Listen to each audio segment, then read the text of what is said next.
Chapter 81. Motoko, don't cause any Motoko? Jun asked as he had caught up to me but was surprised I was just standing there. He followed my gaze, and I caught the way his face jerked back to me. You want to try it? He asked, trying to sound casual. I hesitated. I wasn't exactly big on singing in front of people. But on one hand, I was bored. Like really bored. On the other, it was a real piano. Don't see many of those in Night City. A real antique. Yeah. I nodded firmly, marching over to stand in front of the ancient thing. It was old, probably been here since before the TC took over the place. I hit a key and was surprised it was in key. I tested a few more, with a little trill of notes, and to my delight, my fingers not only hit the right keys, it sounded fine. Of course now I had the eyes of every man and woman in the bar on me. I just shrugged. Bars were supposed to have music. If anyone complained, I would just sick June on them. So after testing out my fingers, I nodded. I could definitely be better, but I could play.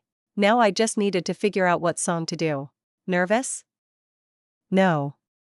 Just not sure what to play. I offered as I considered it. Vocal and piano only piece. I didn't listen to many songs like that. And even less that I really enjoyed. But there was that anime OP. Fuck it, it probably didn't exist in this world, so no one would know how much of a weeb I was. Plus I did love the composer, even if he did a lot of anime stuff. I hummed a bit until I got my voice to the right tone. The vocal needed to be smooth, and I had to figure out what language to use. I'll just stick to English. It made a bit more sense that way, considering the original was a mix of multiple languages turned into almost gibberish at times. I loved it, but with an unfamiliar audience? Better to stick to one language. I started the first notes letting the sound of the piano flow through the bar, but then I kept my eyes on the piano because the only thing I needed to do was focus on the song. I Will Rise in Resistance. I crooned out, beginning the intro for Hiroyuki Sawano's Aliez. I loved Sawano, and the fact his songs were heavily electronic was actually workable this time since he did a lot of them on piano as well. I remember watching a video of just him and the singer playing the song together. That memory is what guided my fingers. The sound of the haunting lyrics guiding my voice. It wasn't perfect. It did lose something without the additional sounds. I would have to fix that someday, recreate it in truth. But it was fun. I loved this song.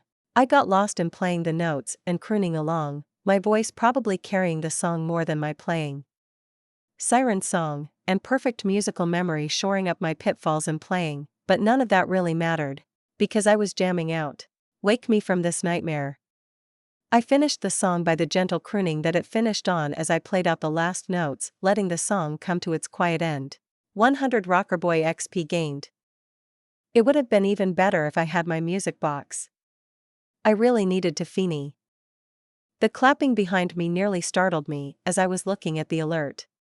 June was leaning against the wall beside me looking pleased, and there were a few at the bar clapping quietly, but it was the much closer noise that had startled me. Fujimura. Kusanagi. He greeted back. The man was bracketed by two people, only one of them I recognized. Akari was clapping as enthusiastically as I expected. The other man nodded as my eyes ran over him. You're late. I inform him bluntly. Oh. I hissed as June tapped me on the back of my head. Don't be rude. June demanded, and I just rolled my eyes. It's fine, Junikura. Join me in the booth, we have something to speak about. He stated with a deep grunt and started walking towards it, expecting obedience. That was great. Akari said suddenly right there as she grabbed me and shook a bit. You never told me you could sing. Can you do dash? If you say anything by the us cracks, I will kill you. I inform her bluntly. I still remember how Akari never seemed to mind June's music taste when we were in the car together. Ah. Akari, come on. June called, pulling me away from her grasp and gently pushing me towards the booths. I guess it was business time. I headed into the back booth, mostly ignoring the looks I was getting. Whether people actually liked the song or not, I wouldn't find out, but that was fine. This wasn't my sort of place anyways. I settled into the booth June and I had abandoned and was set next to June with Akari on my other side, with Fujimura across from me with his other guard there too. The trouble yesterday. Kotoniki has been disciplined harshly. Even if you were not one of us, to act in such a way dishonors us all. I don't really care. My fist already evened the debt. I told him, and to my surprise Fujimura actually chuckled. Kotoniki was with a ripper when we got to him. You broke his jaw. The man offered, nodding as if pleased. Well, my fist is chrome. Regardless. The man was disciplined, but there is a debt between us. He offered, using a finger to flow between me and him. You know I don't really. Yes. You have little interest in gang work. I'm aware. He seemed to say flatly, but it came out like a grumble. Junikura has spoken on your behalf. To keep you out of our business until you are ready. Yet your own business has brought you into conflict with us. I've considered the best way to ensure there won't be any further issues like yesterday. Okay? That doesn't exactly sound comforting. From his side, the guard I didn't know reached into his jacket and pulled out something, putting it on the table.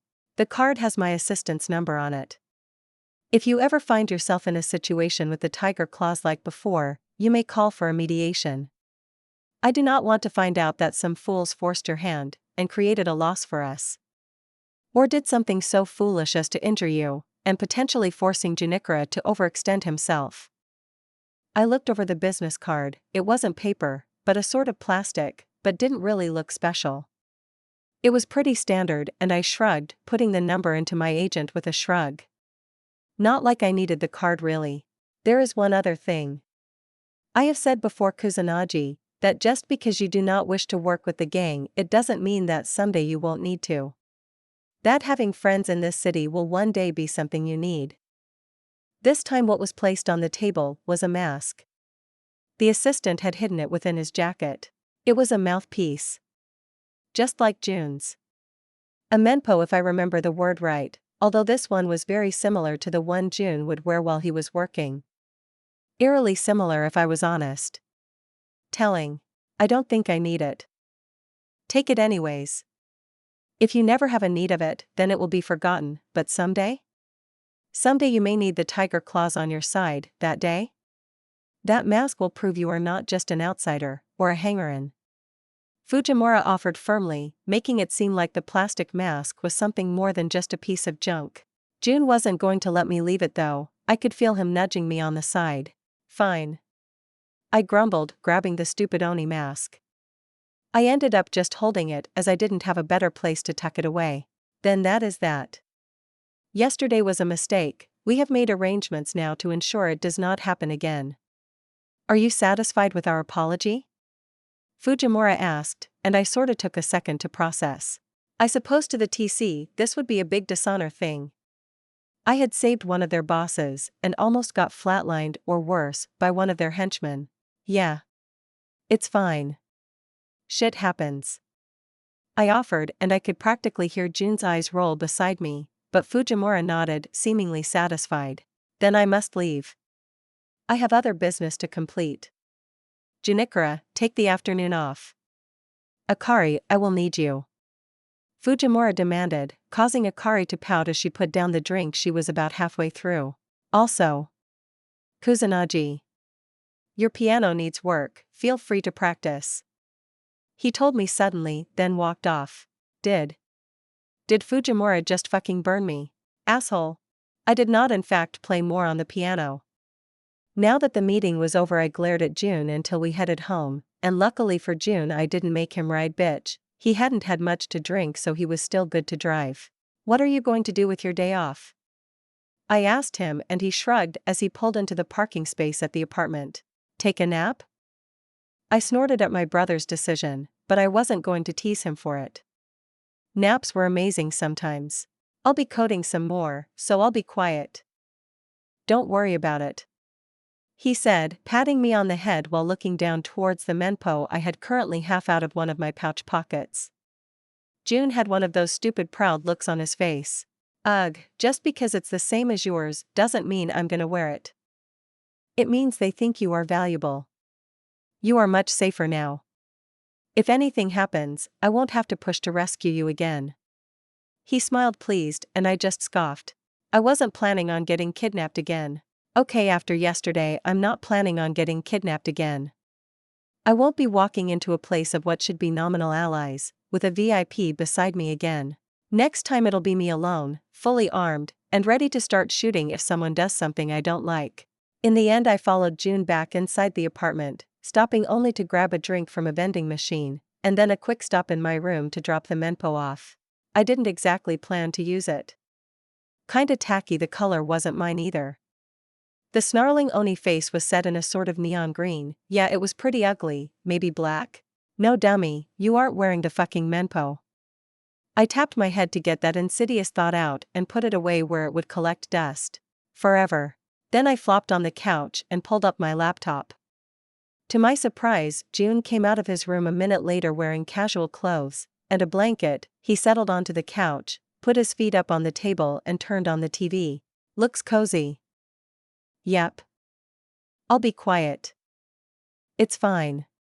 He says with a shrug as he sort of just relaxes back. This was nice. Time to work on this program.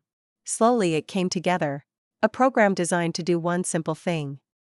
Stop someone from seeing. The loss of sight could cripple the strongest fighter.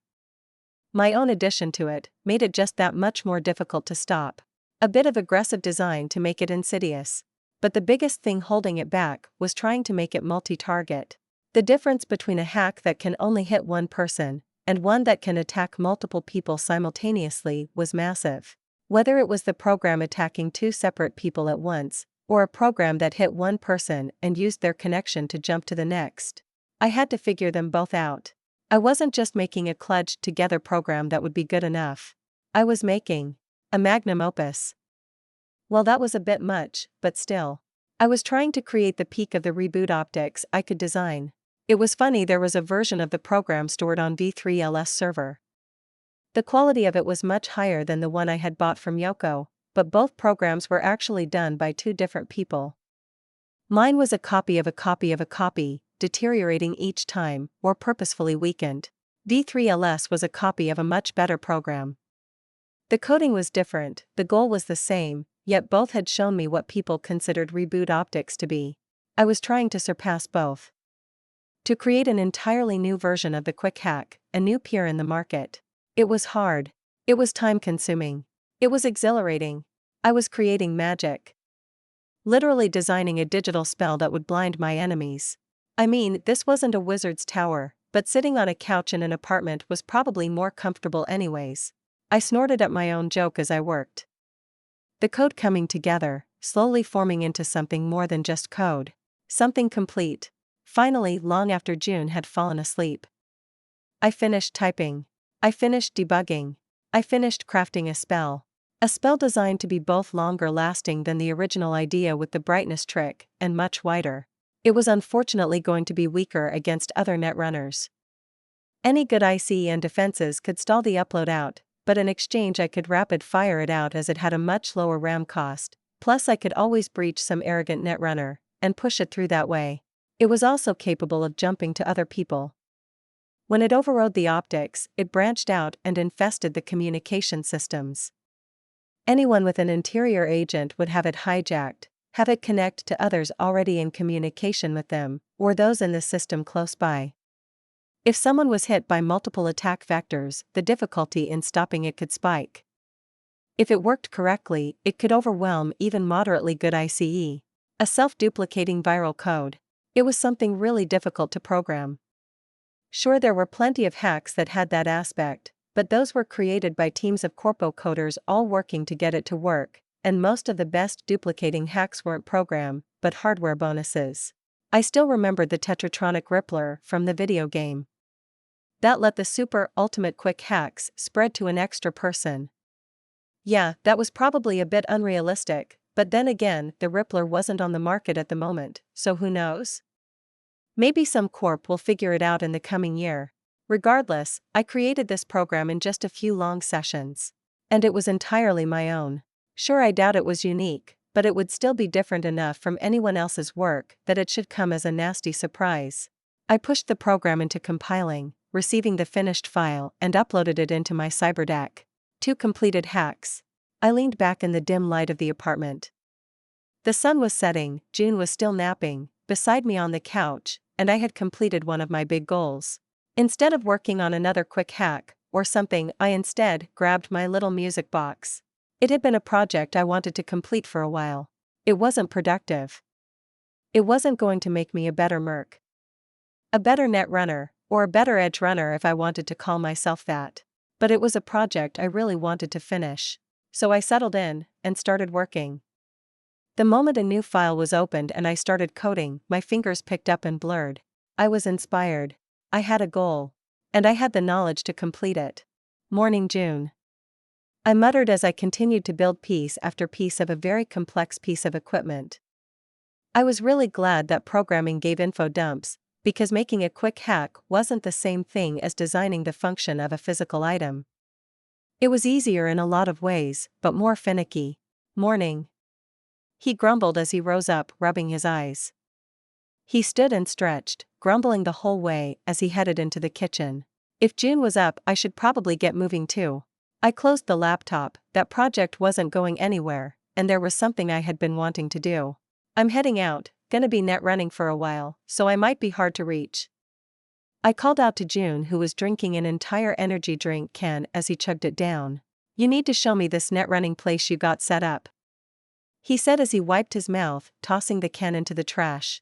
You want to come with me now? It's not much to see though. The interesting part is the net itself. No. I have stuff I need to do today. You'll be careful? Course. I'm gonna be hunting some info down today, so I should be pretty safe. June frowned, but eventually nodded. I grinned as I headed out. Time to explore the net once again. Chapter 82. I opened my eyes in the net. My lobby was still blank. I really needed to spend some time building this up. A lobby could be a really useful tool if prepared correctly. But I shook that away and dived into the city. I did plan on talking to Yoko today, but first there was something I wanted to explore myself. I wanted to find more scavs. What? My bank account was looking a little thin, and it was better to find another den to raid sooner rather than later. Itchy still had to pay rent after all. So I needed information, and I wasn't going to accept going to see Yoko and just having it handed to me. A netrunner was all about finding information, so I was going to gather it myself this time. I wasn't a detective, but I had seen plenty of cop shows. If you wanted to hunt someone, you had to find out where their victims had been. So first step was the NCPD criminal database. It was easy enough to find the location of. I jumped to the NCPD CityNet page, and instantly I was in front of a prison of a building. Gates, and fences, digital barbed wire, and demons shaped like dogs walking around the walls. I scoffed though. For all of its look of security, that's all it was. I walked right up to the gate and requested access. The gate opened and I was allowed to access the public pages. You would think that would mean if I wanted the private stuff I would have stronger security, but that wasn't true. I walked past the gate. Past the guard demons. Past the security, into the lobby of a building, and then once I was in, I just turned away from the lobby room that looked like I was visiting the DMV. Instead, I found the visual door that had secure NCPD only on it. Like I said, they already let me in past all the security. In this case, I was pretty sure it was intentional. The NCPD didn't care if someone went looking for their criminal database after all. I mean, I already had access to it through my Kuroshi. The access that Vic had set up for me was super common, and so it was child's play to just walk through the secure door into a file room. The door lock on the door was flimsy, and I breached it within a few moments. Like I said, someone wanted people to be able to access at least this set of files. Inside was a storage room, nearly infinitely long, filled with old storage cabinets. I walked over to the first one and popped it open. Inside was files on a recent Grand Theft Auto. I closed the drawer. I needed something else.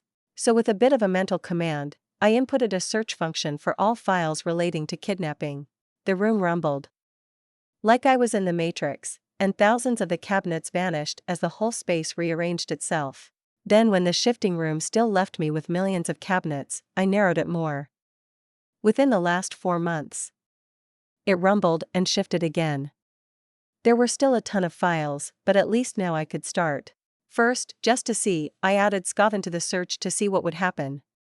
The room didn't alter in any way that I could see. I pulled open the first file closest to me. Violet Espinoza. Age 27. Reported missing 4.17. Deceased. SCAV. Peter Franklin, age 36. Reported missing 5.2. Deceased. SCAV. The reports were all like that. Sure, there was more information on each one. The police reports had a lot of information, including the missing person's criminal history and such. But that bit was the most interesting point. Why was SCAV on all these files? Why was deceased? Did the NCPD know something? I couldn't find any information on why they were listed that way. In the end, I didn't get an answer, but the more recent kidnappings at least had locations for last seen. So I started collecting the data. Opening a file and just dumping the last location into a map of Night City. Slowly, more and more dots grew across the file. There were hundreds of kidnapping reports, and I was just dumping them all into the file to see what would happen. In the end, there were definitely hot spots on the map, but it didn't really give me enough information to know for sure.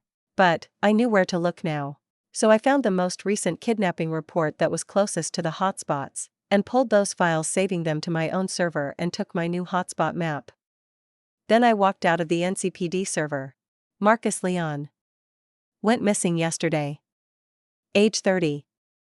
His wife made the report. Marcus had been last seen walking to work from his apartment building by his wife. His work was 3 blocks down the street. He never made it to work, but I had a general time he had left. And this was a modern city.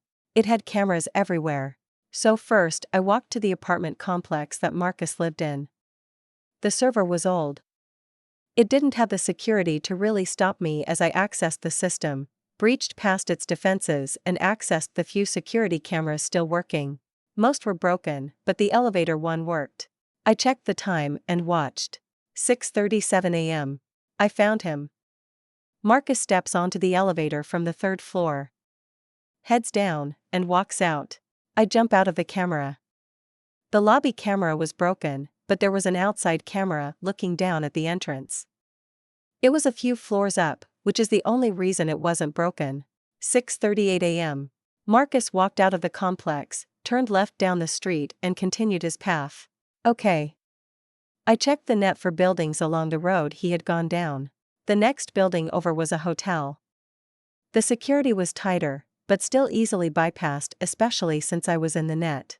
Its cameras were active. Protected by bulletproof domes so they wouldn't get destroyed. 6:38 a.m. Marcus walks past the entrance. I watch for a minute after he goes past. No one seemed to be following him or anything, so I pulled out of the security of the building and moved on. I continued down the street. Any building that didn't have cameras. I would jump across the street and see if there were cameras facing outward enough to catch across the street. Down we went.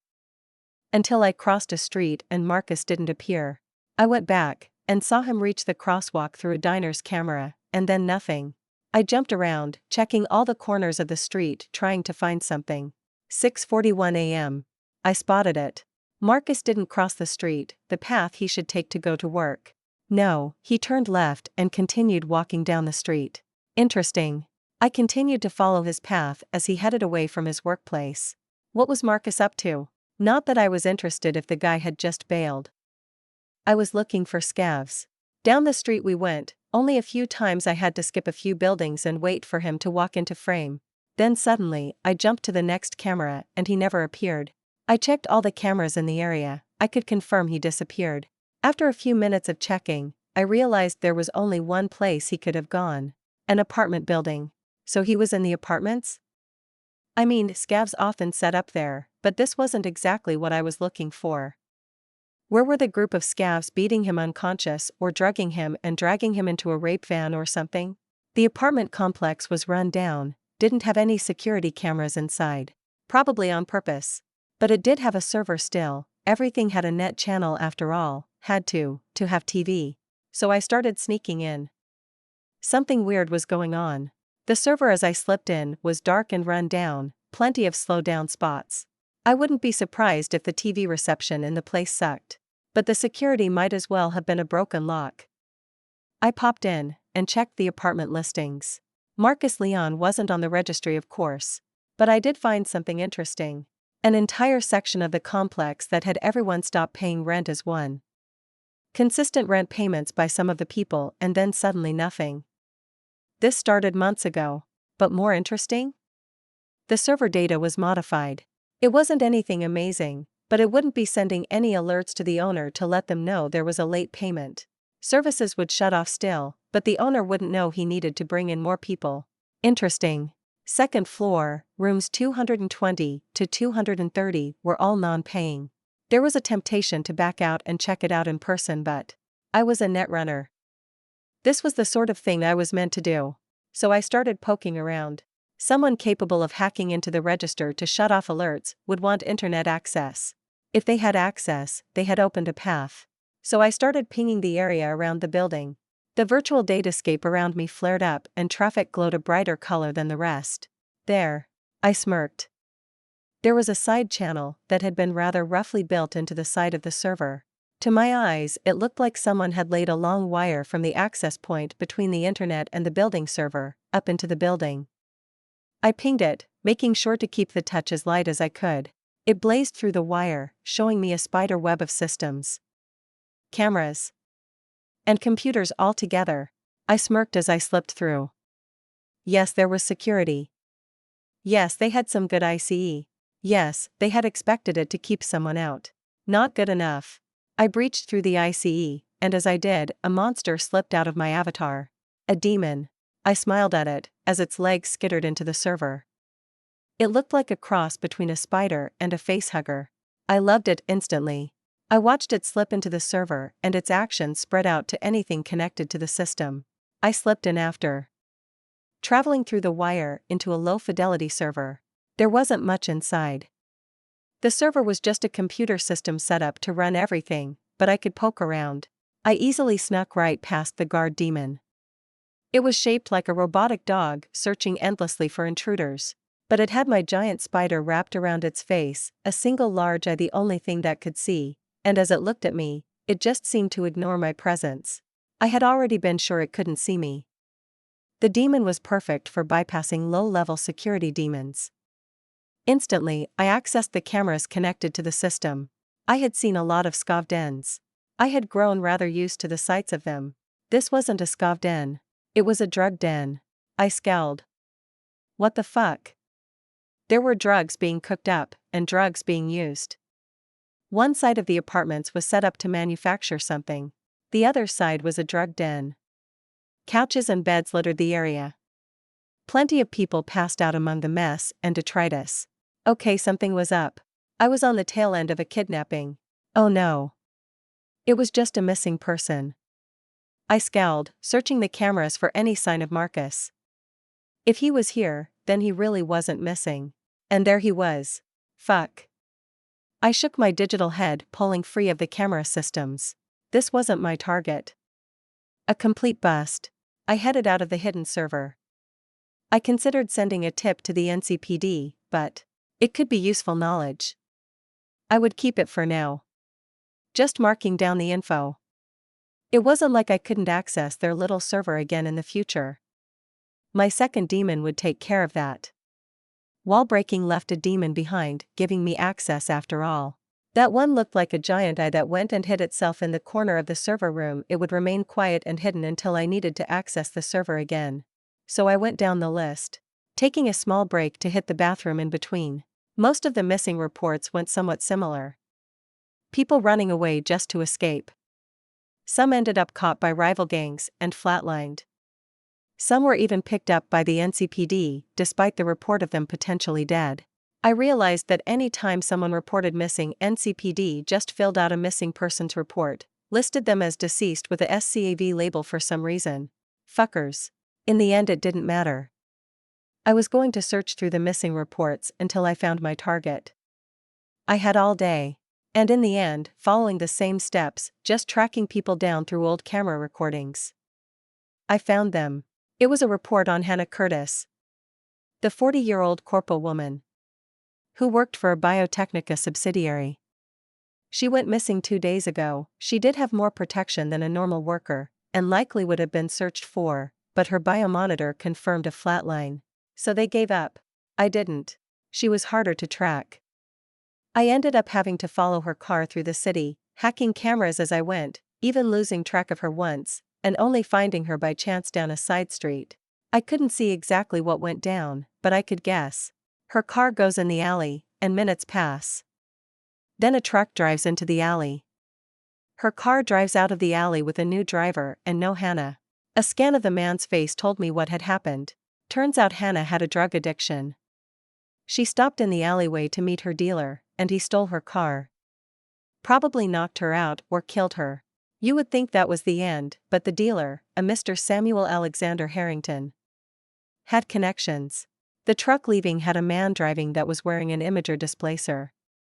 Couldn't get his face, but the image of the face with crossed-out eyes was more than enough to confirm it was a scav. So I followed along, with notes to follow up with Mr. Samuel sometime. That had been a nice car, and it would be a shame to let him keep it. But I followed the truck. In the end, tracking them through the city was starting to become routine. Security existed, sure, but it wasn't like I was in a rush. Anytime I hit a place with security too heavy, I could skip it, try to find an easier camera to hack into, or if I absolutely needed that camera to know where they went, I could just slowly breach in, take my time. I wasn't trying to rescue someone after all. I was hunting. Considering how often I was breaching into systems, I was earning a nice nest egg of breaching XP as a bonus. Then I just followed them home. Sure, the cameras in the area they finally stopped were mostly broken down, or non-existent. But when I narrowed the scavs down to a specific block area, it wasn't hard to then start checking each building one at a time. The people that were running non-scav business were given a mental apology for the intrusion and ignored. Although I would have to keep an eye on that porn studio, there hadn't been anyone acting at the time I breached, but it looked sketchy, and if they were kidnapping people too? Well, I would just clean them up as well. But I found them. What had once been a small office building, and that according to the records should be shut down, but had active internet and electricity flowing to it. As I slipped into their net, their cameras told me the full story. Scav Den. I noted the address, and even started poking around their systems. I can't believe how easy this is from the net. I couldn't help but admit to myself as I looked around the scavs' network lobby. Sure, their security was pretty good. Great even. They likely had a netrunner set it all up to start with. But it wasn't being monitored, and an automated system was easily bypassed in the end. My Cyber Ninja perk meant when I breached into the system, their security demons had a hard time finding me. Plus it was also infecting the people attached to the network. I was gonna have a lot of fun when I hit this place. Their network would already be mined long before I set foot in real life. I stilled at that thought. Net running wasn't easy. It wasn't a game.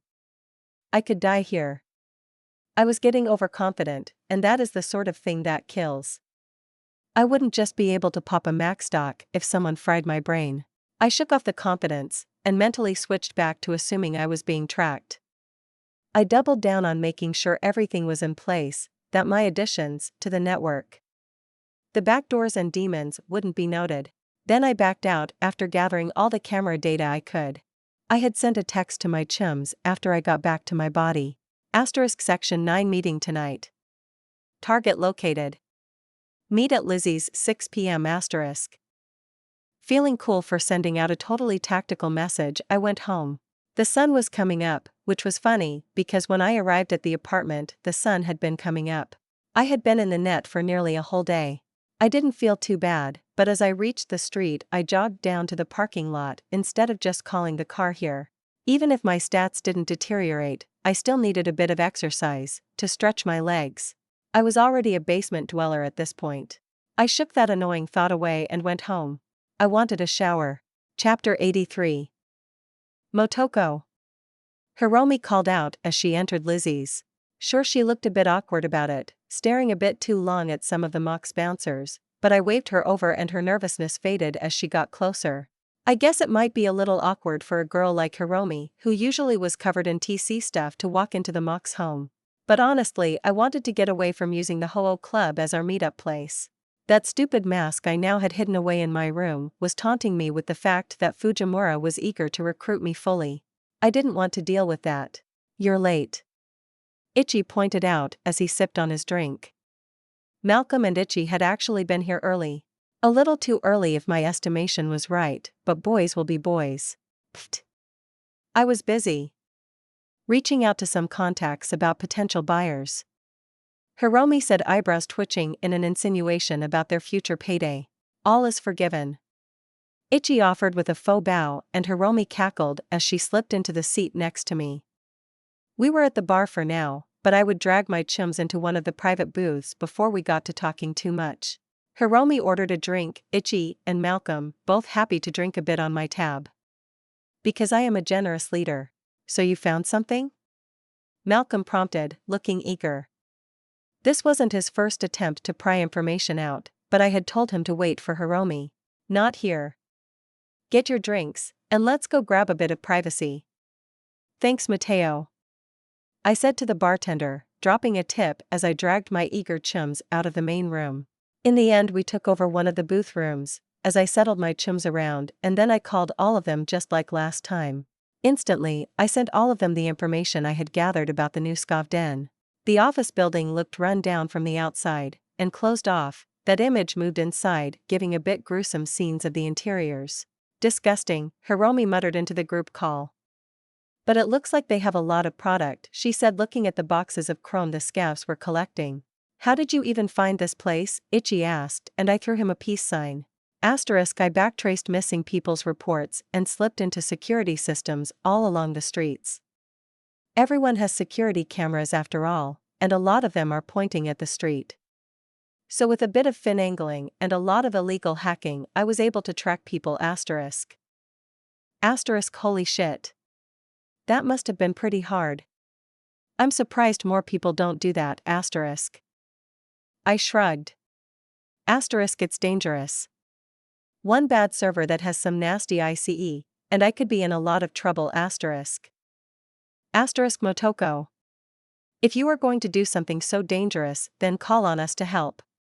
We can at least get you to your ripper if something goes wrong. Hiromi demanded, glaring, and I nodded, hands raised at her anger.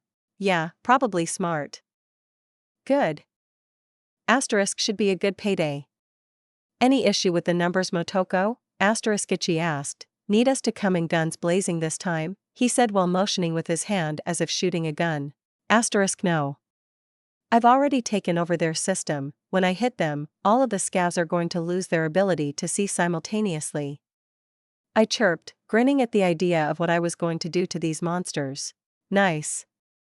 Malcolm, you grabbed all of their camera data here, right? Malcolm asked, still forced to send his question as a text as he didn't have an interior agent. Gonna have to remind him he could get that upgrade now. Yeah, their security was good, but not that good. They had it all saved to a laptop. I actually think it might have been something one of them did as a mistake. The security for the network was set up by a netrunner, but this is the kind of amateur mistake I expect from someone who has no idea what they are doing. Malcolm, then, can we use your little backtrace trick to find more scav dens? I blinked at Malcolm's text. That was possible. While I had tracked the van back to this place, they still had to transport their gear to another site to sell. Could I figure out where? Could I track their shipments to find even more? I could follow cameras like I had before. Well, maybe not alone. But I wasn't alone. Okay, chums. Malcolm had a great idea. I might be able to track the scavs, but I'll need your help. Rather than hit just one scav den, I want to find where all of the chrome gets sent. I said, and suddenly all three of my chums sat up straight. We had made bank on the small scav dens. But if there was a central repository? If there was even just a storage space for where all the chrome went? We could make a lot of eddies. Like a lot of eddies. Okay. Malcolm, you have a good eye for that sort of stuff. Start going through the camera, see if you can spot something we can use. Asterisk I point out and the boy actually flushes and looks pleased at my words. Asterisk Hiromi. If we hit a place that has even more equipment, we might need more transport. Think you can use your connections to find us people willing to transport stuff for us? Asterisk. I have a few ideas already, she confirmed with a nod. Asterisk Itchy, if we are moving that much stuff, we are going to need a place to store it. Maybe even a gang to help protect it. Asterisk I had to admit with a scowl. I have some TC contacts if this actually works that I can pull on, but maybe find us some low-key storage we can move stuff to. Asterisk I know of a few places I can use.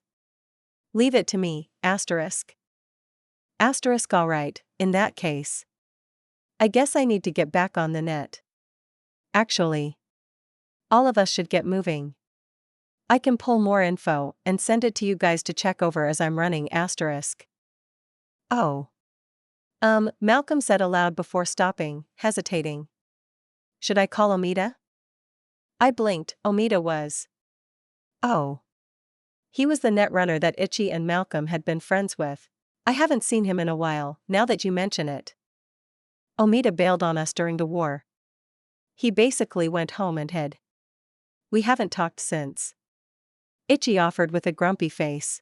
It wasn't like that, Itchy. You know that. Omida wasn't as into the TC as you. He didn't want to get shot in a gang war. He bailed on us when we needed him. We don't need him. Itchy said, ending the conversation for a moment as Hiromi and I both kind of just looked at each other awkwardly. Let's go without him for now. I prompted and Malcolm hesitated and just shrugged a bit. Alright. We should head to your place? Yeah, it sounds like tonight is going to be busy for all of us. I say and Hiromi groans a bit. Heh, corpo brat. Itchy and Malcolm both looked excited. An hour later I was back in the net.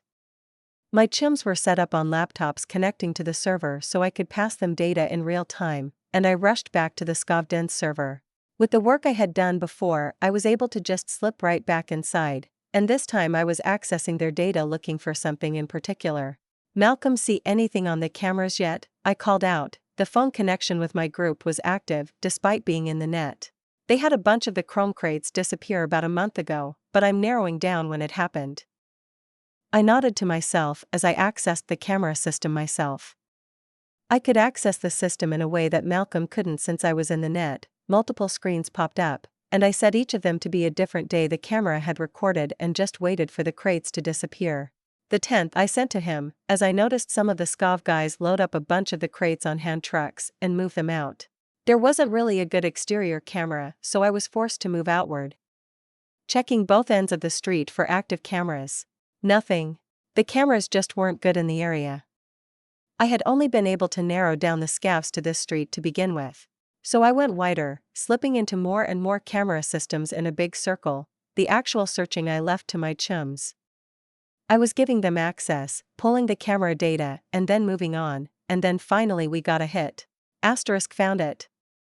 Going down Pondsmith, Asterisk Itchy said, and I pulled out of the cafe I had been pulling a video from.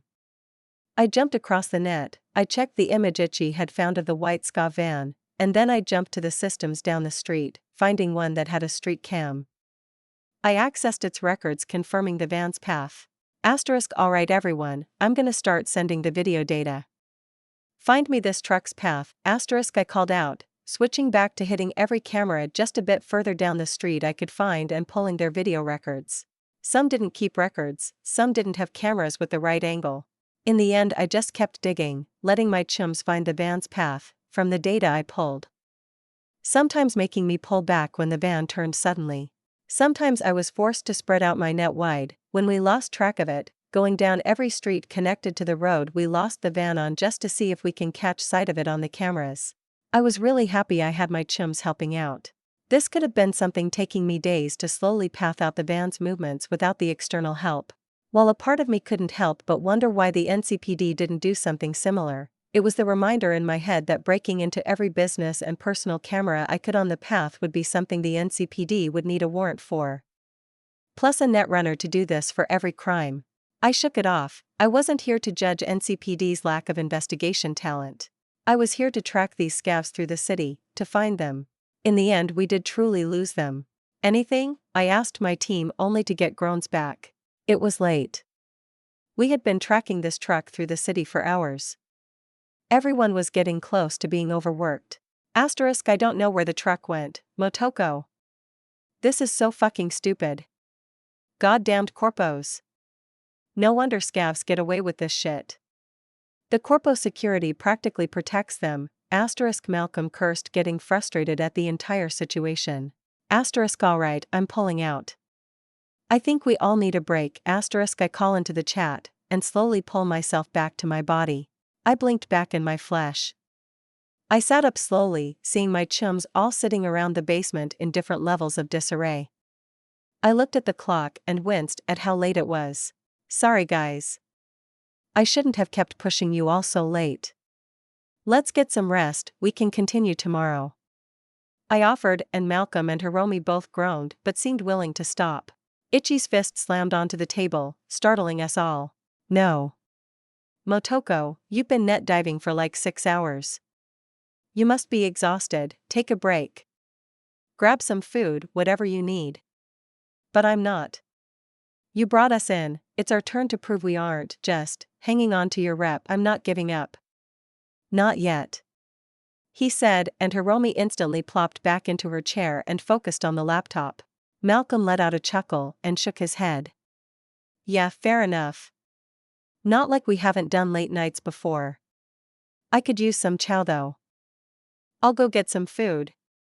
I told them, cutting Malcolm off. I owe you guys for being so great. I said, and before they could say anything I was there. Rushing in. Malcolm got first hug since he was closest. I lifted him up and spun him around a bit before dropping him onto his wobbly feet and rushed at Hiromi, who squeaked as I lifted her out of her chair. Ichi tried to defend himself. But his street brawling was weak. Something to work on in the future. My grapple hugs completed, I hummed happily as I headed to the elevator. There was a diner down the street. I bet I could get a couple of to-go meals there. Bags full of steaming hot meals. I walked back to the apartment. The diner was close enough I decided to just walk. It would take longer to have to park the car. While I did, I considered the problem. The scavs obviously had to have a way to get the chrome out of the city. That was the rumor, or at least my understanding. The scavs stole chrome from the city and sold it off, usually in Russia. Okay, so assuming that is right, they had to ship it.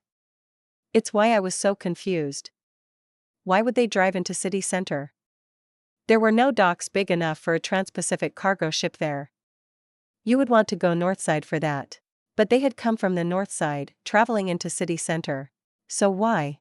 Why would you head into city center? The truck they used was pretty big.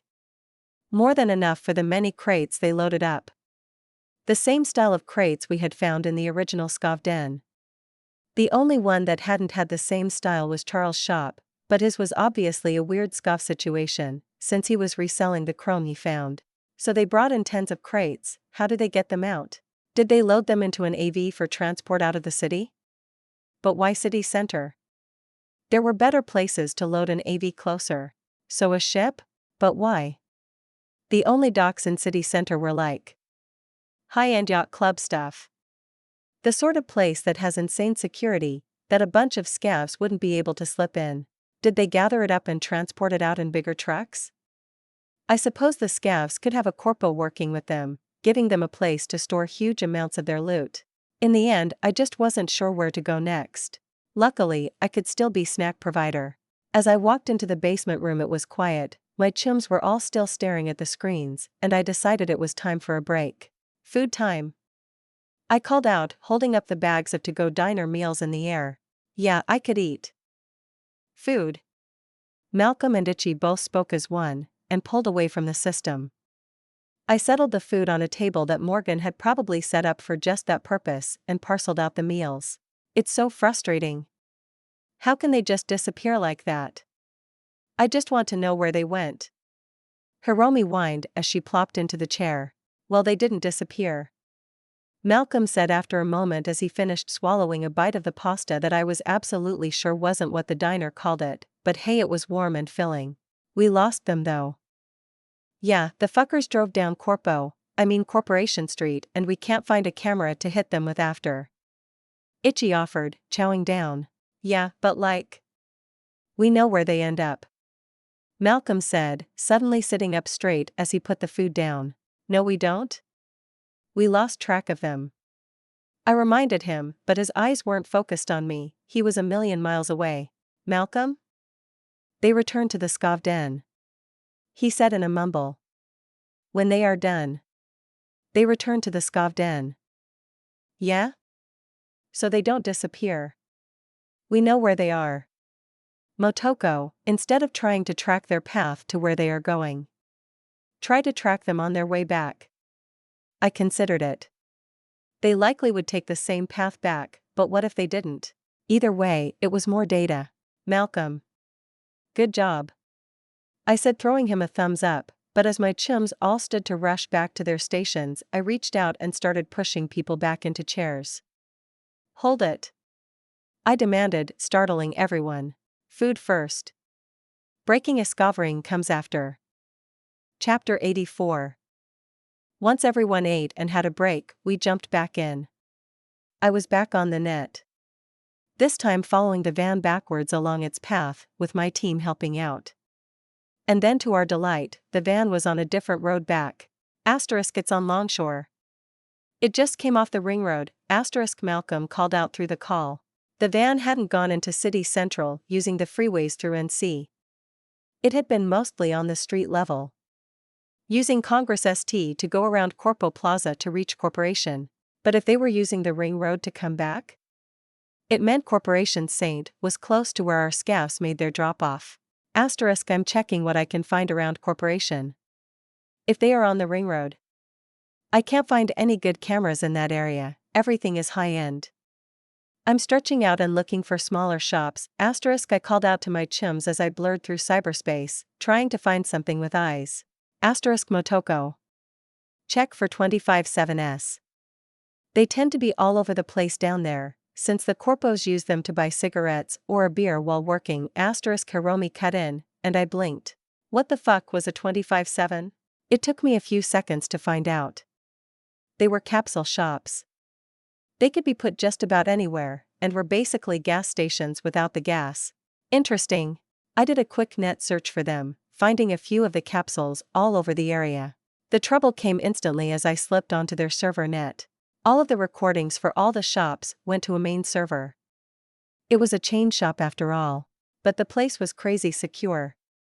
I had to duck back out instantly just to avoid the security demons they had liberally placed throughout. Slow Motoko. Take it slow. I reminded myself. Then I began breaching. Slipping my demons into their system in return. Blinding their security as I wormed my way in.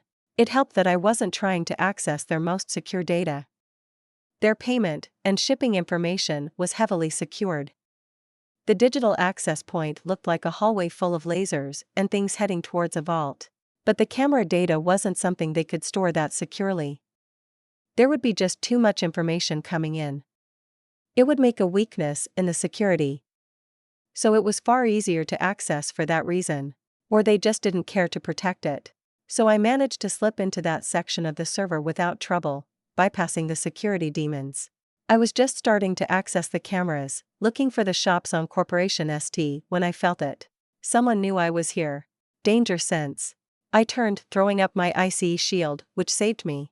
A demon shaped like a devil was rushing me, its open mouth full of chainsaw teeth that spun and buzzed. Honestly, it looked more like a blender than a mouth. But even as the demon hit my shield and slowed down, frosting over, it was the netrunner behind it that I was focused on. Sorry, kid. Nothing personal. He said as his hand shifted. Barrier spun around me.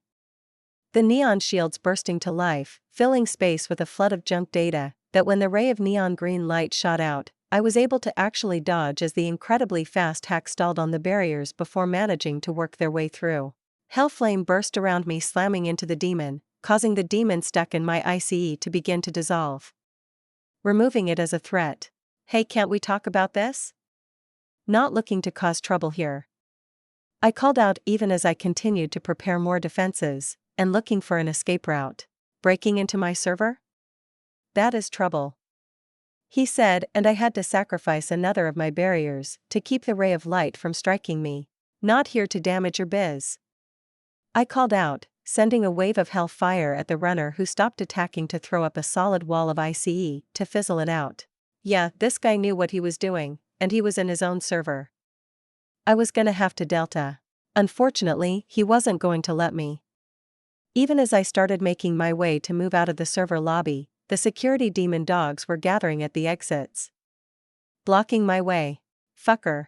Yeah, what exactly would a kidnet runner be doing sneaking in here?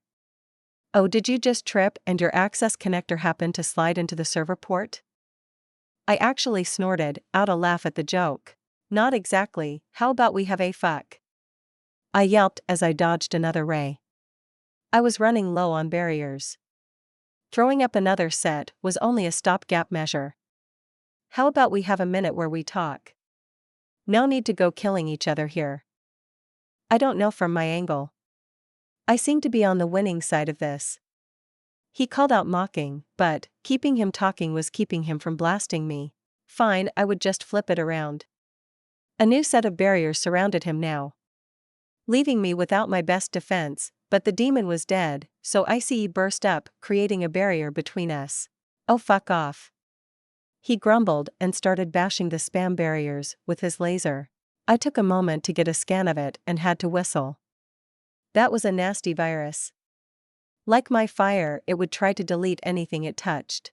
How about we just talk, yeah? I called out, and while it didn't make him stop blasting the barriers, it did cause him to respond again. Yeah? Why should I? Some thief coming into my server? It's my job to clean up the trash, he yelled, blasting a few more of the barriers down. Okay, first? Ouch. Second. I'm not here to steal anything. I just need your camera records to see if I can track down a scav group. I waited, peeking my head out from around my ICE barrier. I was counting on the fact everyone hated scavs to give me a few seconds here. My trash barriers were all gone, but he wasn't attacking me anymore. I'm supposed to believe you are hunting scavs?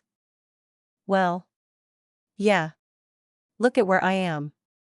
I'm accessing your camera records, I said, waving at the data I had been poking at. Worker profiles and other things are in that database too. How do I know you aren't up to something? 'Cause I'm trying to talk to you and not just trashing your server as I make my escape. You got 1 minute, convince me, he said, arms crossed over his chest. The netrunner's face was mostly blocked by a set of net goggles, but at least he wasn't shooting lasers at me or sicking his demon dogs on me. Okay, so I've been following a group of scavs from their hideout through the city. I knew where they started, but I need to find out where they came from. I lose them in City Central on Corporation, near Berkeley. I know they get on the ring road, but I can't tell from where. The netrunner was quiet for a minute before nodding slowly.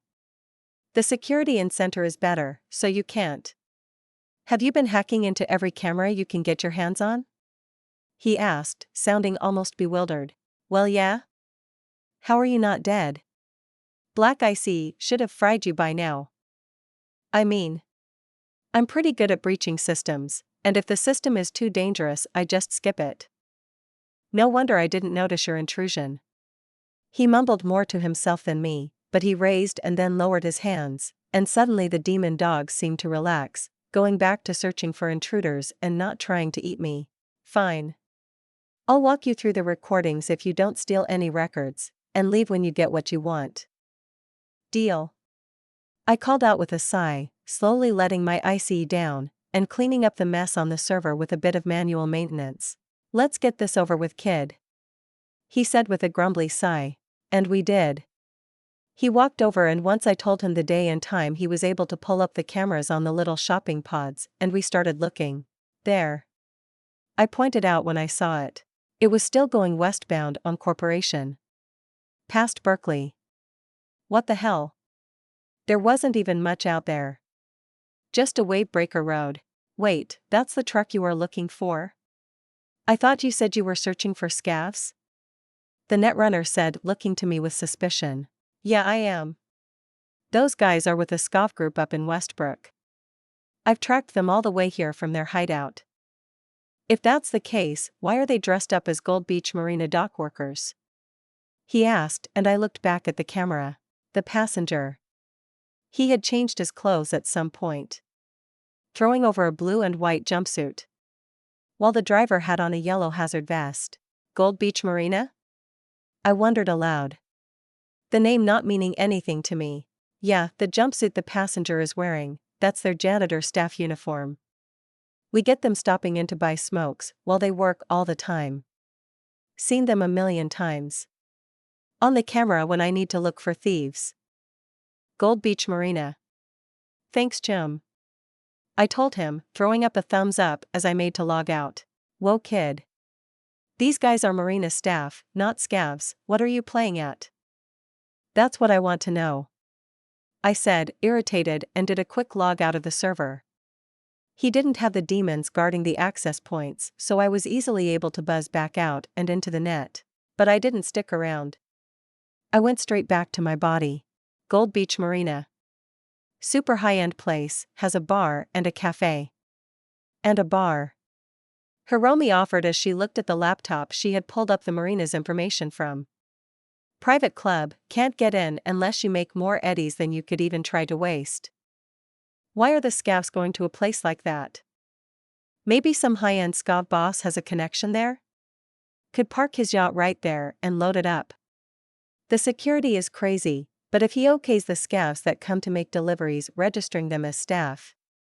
Fuck, that would work. Ichi mentioned, looking infuriated. Does it?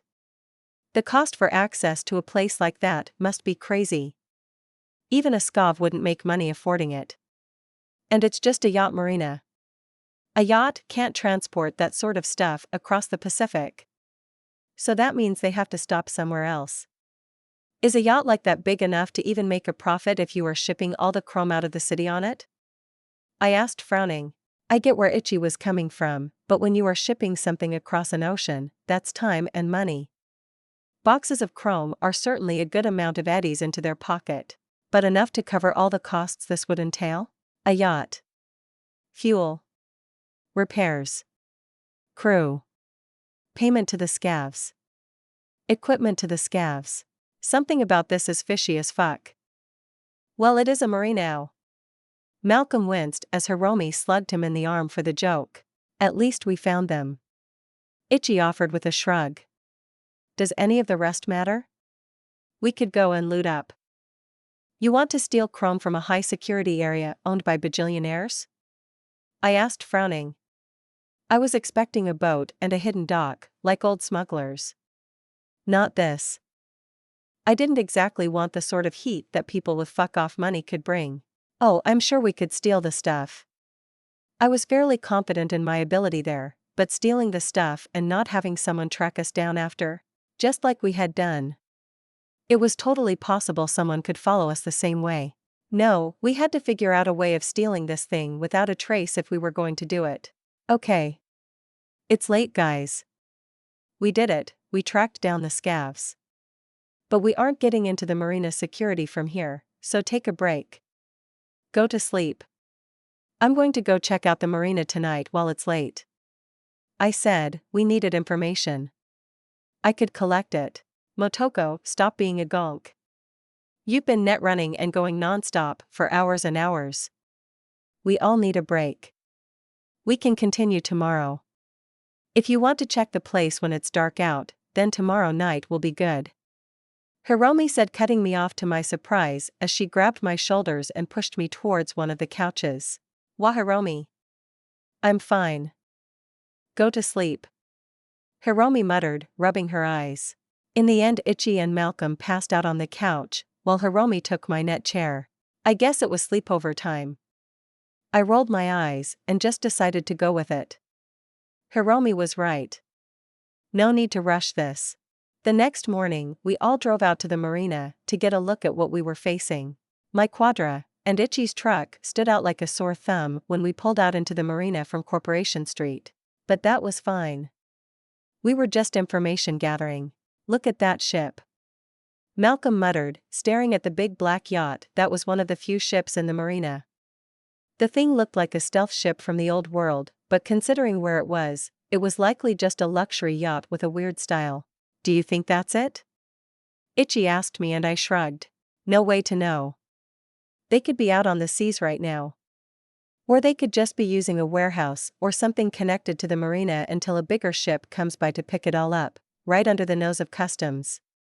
If that's even a thing here. I muttered, wondering what customs was even like in Night City. It was technically a city-state. Interesting, but unimportant. Okay, so yeah, we aren't getting in there easily. Ichi muttered, looking across the small marina from the parking lot we were idling in. There was only one way into the marina, which had barricades, a security station, and guards. There were even cameras I could see all over the area. Yep.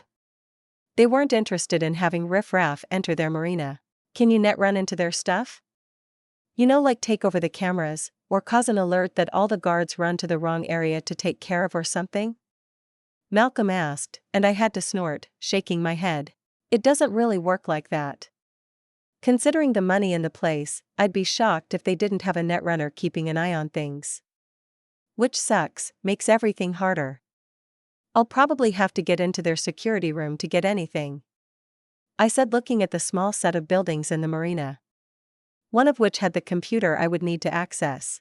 So got the pictures you need? Yeah. I said with a smirk, already seeing the perfect way in. I'll need to do this at night, so we should get out of here. Break up until later.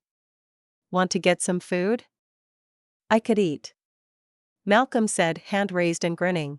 These fries are actually pretty good.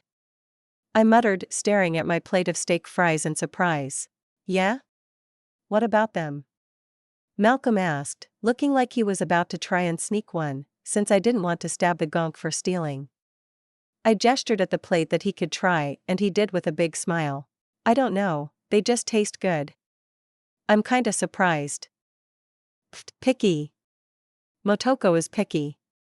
Ichi said, teasing, but I got a look of sympathy from Hiromi. Made sense.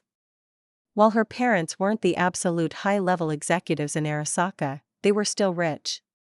So they ate better than normal people. Hiromi must have grown up eating better foods. I was just surprised these French fries actually tasted like French fries. They weren't.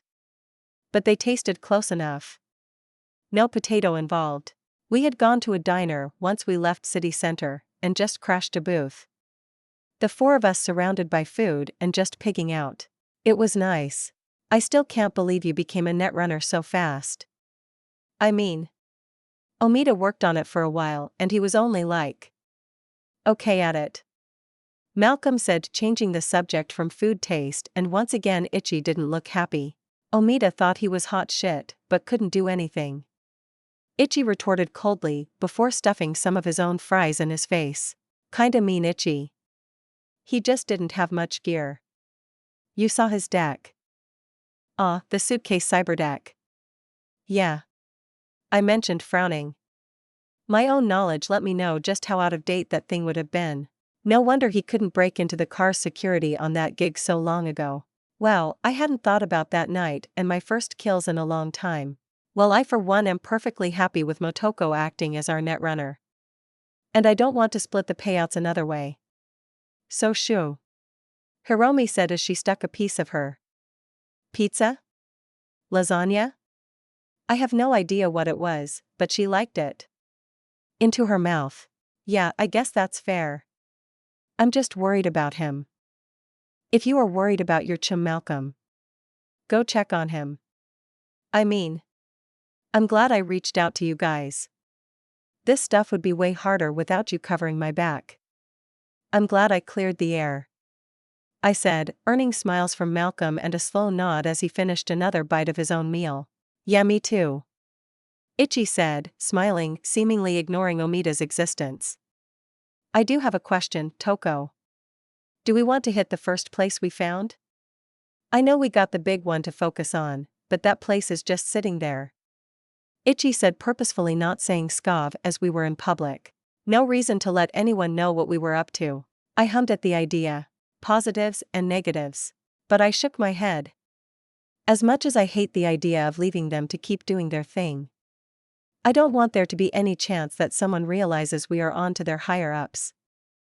While I knew everyone was unhappy with the decision, we all nodded to each other. In the end, there wasn't anything further we could do at the moment without the marina's cameras. So we all split up for the day. We would meet up tomorrow after I hopefully had the records we needed. Chapter 85. That night, I parked the Quadra a long way from the marina, and spent a good walk down the sidewalk. I wasn't wearing my normal gear either. I was in my Section 9 outfit, including the ninja mask, which would have earned me some weird looks walking down the street in Night City, but it was late, and I was purposefully avoiding attention. The few cameras that could have spotted me as I walked down the street were hacked and turned off. It's not like I cared if someone at pawn shop noticed someone turning off their camera. As long as it didn't spot me. As long as I wasn't spotted. I reached the marina. The main entrance on foot was 2 large stone staircases leading to the high-end super expensive parking lot. The sort of place that had parking meters costing ridiculous amounts of eddies to park to keep out the riff-raff. Unless you were in the club, of course. But I bypassed that. As always, the biggest weakness in a security system wasn't the lock, but the material the lock was attached to. You see, the marina had a locked-down entranceway with barricades and an actual security room with a guard sitting there to refuse the riff-raff access. But the marina was overlooked by a large office building. I was pretty sure it was actually customs or a shipping corpo building, but I wasn't sure who owned it. But it didn't matter because a bit higher up than a normal person would be able to jump, there was a long walkway that went along the entire building looking over the marina. Some architecture worker had designed it, probably intending to let overworked peons go out on the walkway for some fresh air. Of course, that would require the people in charge to have installed an actual doorway to the porch. They had not.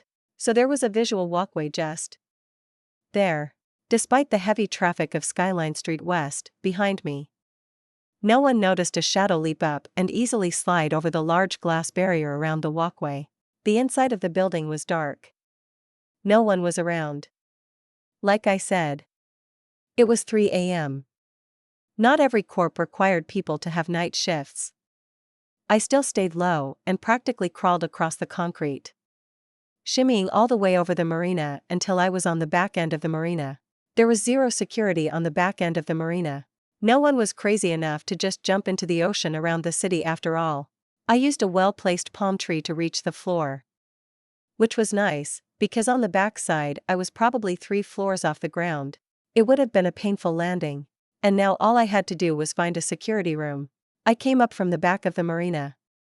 The multiple cafes and bars only gave me cover as I came up from behind one of them, avoiding the few drunks that were still active this late. The security was also quiet, most of them sitting around, or I noticed to my amusement hanging out inside one of the bars flirting with the pretty bartender. I noticed it. The back end of what I had thought was a bar actually had a security room. Better yet, it had an open window in the room that would allow someone to walk up to the security officer to ask for help. No glass or window. There was a guard though. I tucked myself away, hiding in between the drop-off of the pier and a plant, with a perfect view of the guard. I just needed him to move. But I had time. There was no cameras looking at me. And there was no one that could see me. The few times someone got close, I just tipped myself off the edge of the pier, and hung on until they walked past. Chrome arms don't get tired. Eventually, the guard inside got up from the computer and stretched, walking out and across the path to the bar. I watched him slip into the bathroom. I ran, leaping through the open window before the bathroom door had even fully closed. I collected myself, making sure there was no one else inside, that I hadn't attracted any attention.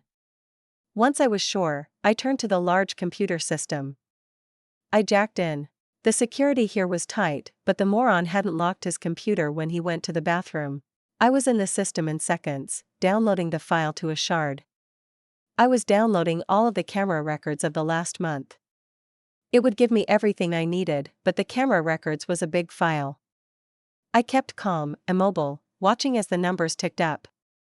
Checking through other files, I noticed a list of the yachts harbored, and who owned them. I added that to the shard as well. The bathroom opened. I caught it out of the corner of my eye, but now I was focused. Fuck. I kept watch, peeking out the window just waiting. The guard stopped to chat with a coworker, even grabbed a drink from the bartender that had been flirted with for the last hour. But this guy wasn't going to intrude. Drink in hand, he started walking back to his workplace. Double fuck. The numbers ticked up. He walked closer. It was going to be close. No, I realized. I didn't have time. I'd sked, considered my options, and grabbed a can from the desk and chucked it out the window. It clattered into the bushes across the path, and the noise caused the guard to slow his walk and look over. Of course, those were also the bushes I had been hiding in before, but I needed a few moments. He walked over and noticed the can looking around. He ended up looking up. There was a lounge on top of the security office I was in. So he probably just assumed somebody threw it from up there. Shaking his head, he started making his way back to his little office. I was done. Unjacking my personal link, I waited for him to open the door and start moving into his little guard room. I leapt back through the window silent as a ninja and raced to the water's edge. I quickly leapt over the edge of the pier, grabbing onto the concrete and disappearing into the shadows. I didn't hear anything, and danger sense hadn't even prickled. I hung there for a while just to make sure. And only once did I relax, but I wasn't done just yet. Just because I had the data didn't mean my fact-finding gig was over. I pulled open the copy of camera data and checked the time that the scavs would have arrived. There were a few cameras in the area, but thankfully a few of them were pointed at the parking lot. I watched through the small screen as I hung there off the side of the pier. Water lapping gently against the concrete half a dozen feet below me. They drove right up to the security checkpoint, got waved through after a brief check and drove in. I moved to the next camera, watched as they drove through the little dock area, talking to the security post that I just leapt out the window from and that opened the second security gate, letting them drive closer to the dock and start to unload. They carried the crates out onto the dock and dropped them off right on the pier and then left. The fuck? I kept watched, skipping hours at a time, to try and find what happened to the crates. Suddenly they vanished, and I went back, finally finding what I was looking for. Some crate bots rolled up, picked up the crates, and rolled them onto one of the yachts. The big, stupid-looking black, military-ish one we had noticed this morning. Or rather, I suppose I should call it neo-militarism? I mean, it did stick out like a sore thumb. Looking like some stealth boat. I glanced over my shoulder, looking right at it. I checked the records and had to snort at the name of the yacht. Who the hell named a fancy schmancy luxury yacht the Geisha? I started shimmying, heading across the concrete towards the wooden docks. Sure, there were still some workers around, but none were going to be able to spot me. I climbed back over the edge, raced over the wooden dock, and slipped over the edge of the boat without a noise. There wasn't much to see. It was all black and sharp angles, but the stairs leading down into the yacht were open. It was a EW. The smell told me everything. It stank of human sweat and other things.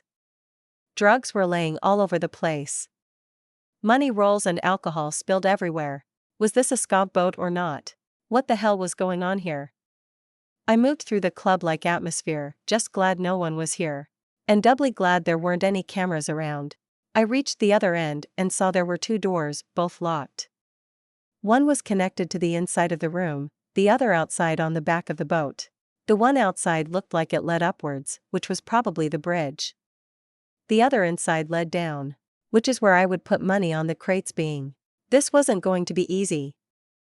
The door wasn't a normal lock and was actually heavily secured. I would need to breach into the system to get it to open. I pulled the personal link out of the back of my neck and slipped it into the door jack.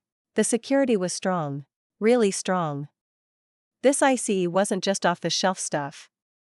If I tried to breach it, I was definitely going to set off an alarm. But I was stealthy and sneaky. I started working my way around the security, instead of trying to bash down the ICE. The door used a biomon scanner, and that scanner took in data. So I was able to trick it into grabbing data byte by byte that would, when put all together, turn into a virus that would add me to the registry. It was just gonna take a while. I checked the time. 3:47 a.m. I had some time still. Hopefully. In the end, whatever party usually took place on the yacht, it wasn't happening tonight. It was quiet for the 2 hours it took to finally get enough data in that the sensor registered me as an allowed contact.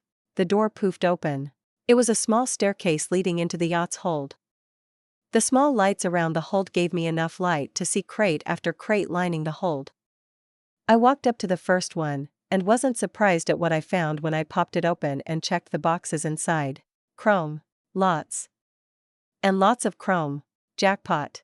I put it back for now, and headed back up to the deck. This time I slipped into the bridge, since I was already in the registry. Thankfully it was empty. Just massive computer systems that ran the boat and kept everything ready. Of course it was mostly powered off, thanks to being in a marina.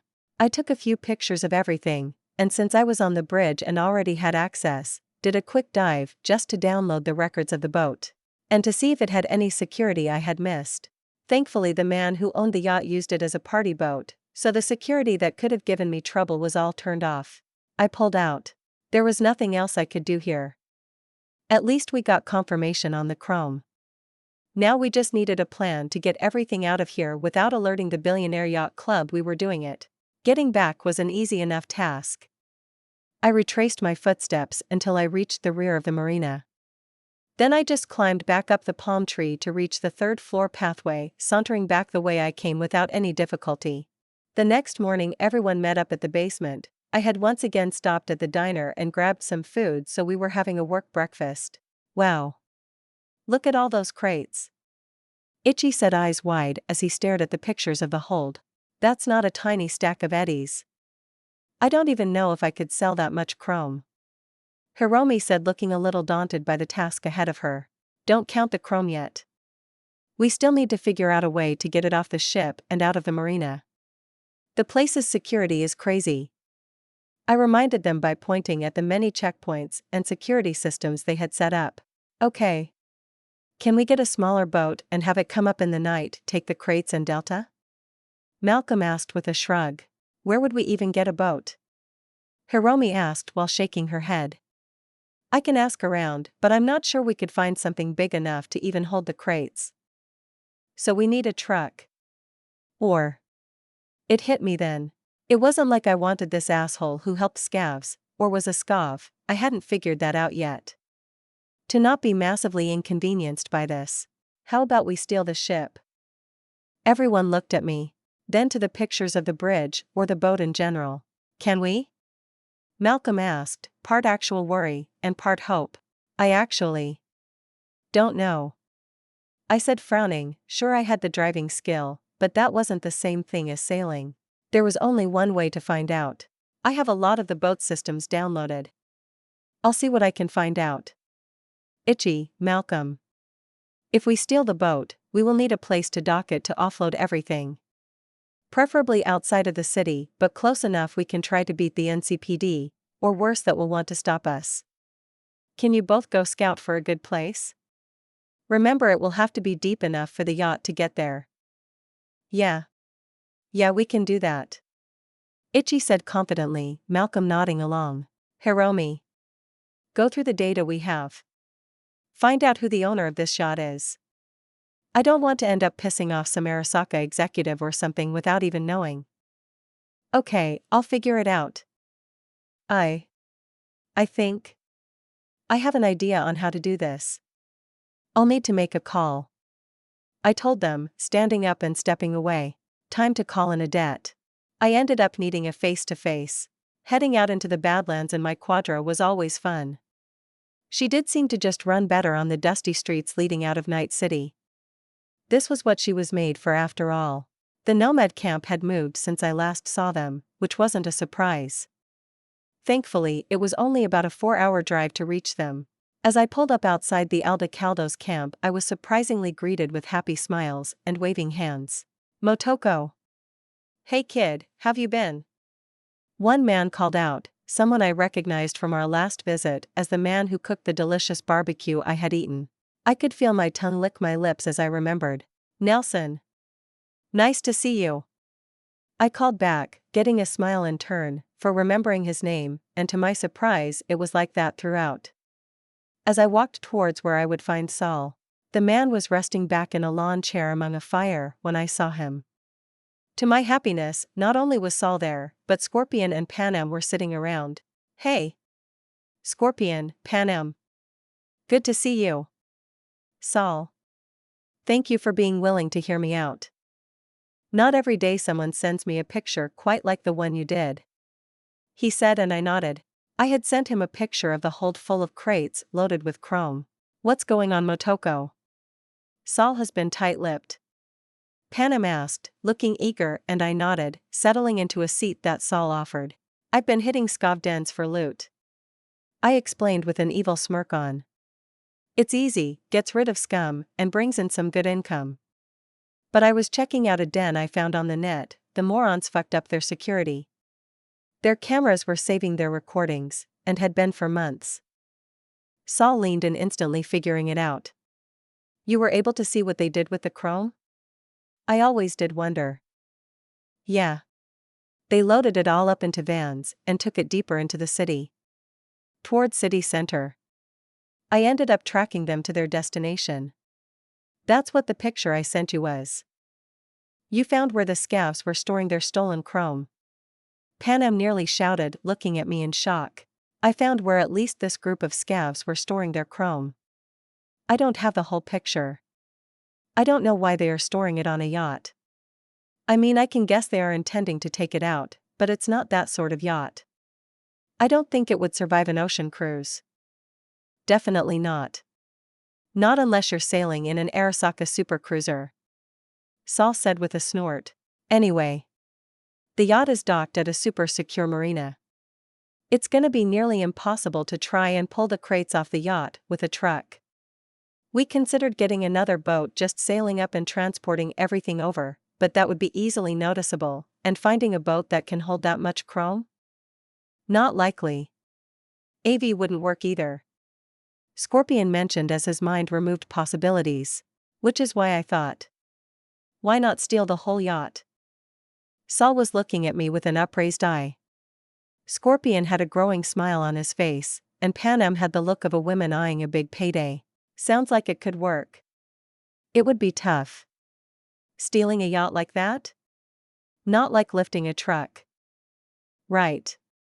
Plus, as soon as that thing starts moving, people are going to notice, so the clock starts.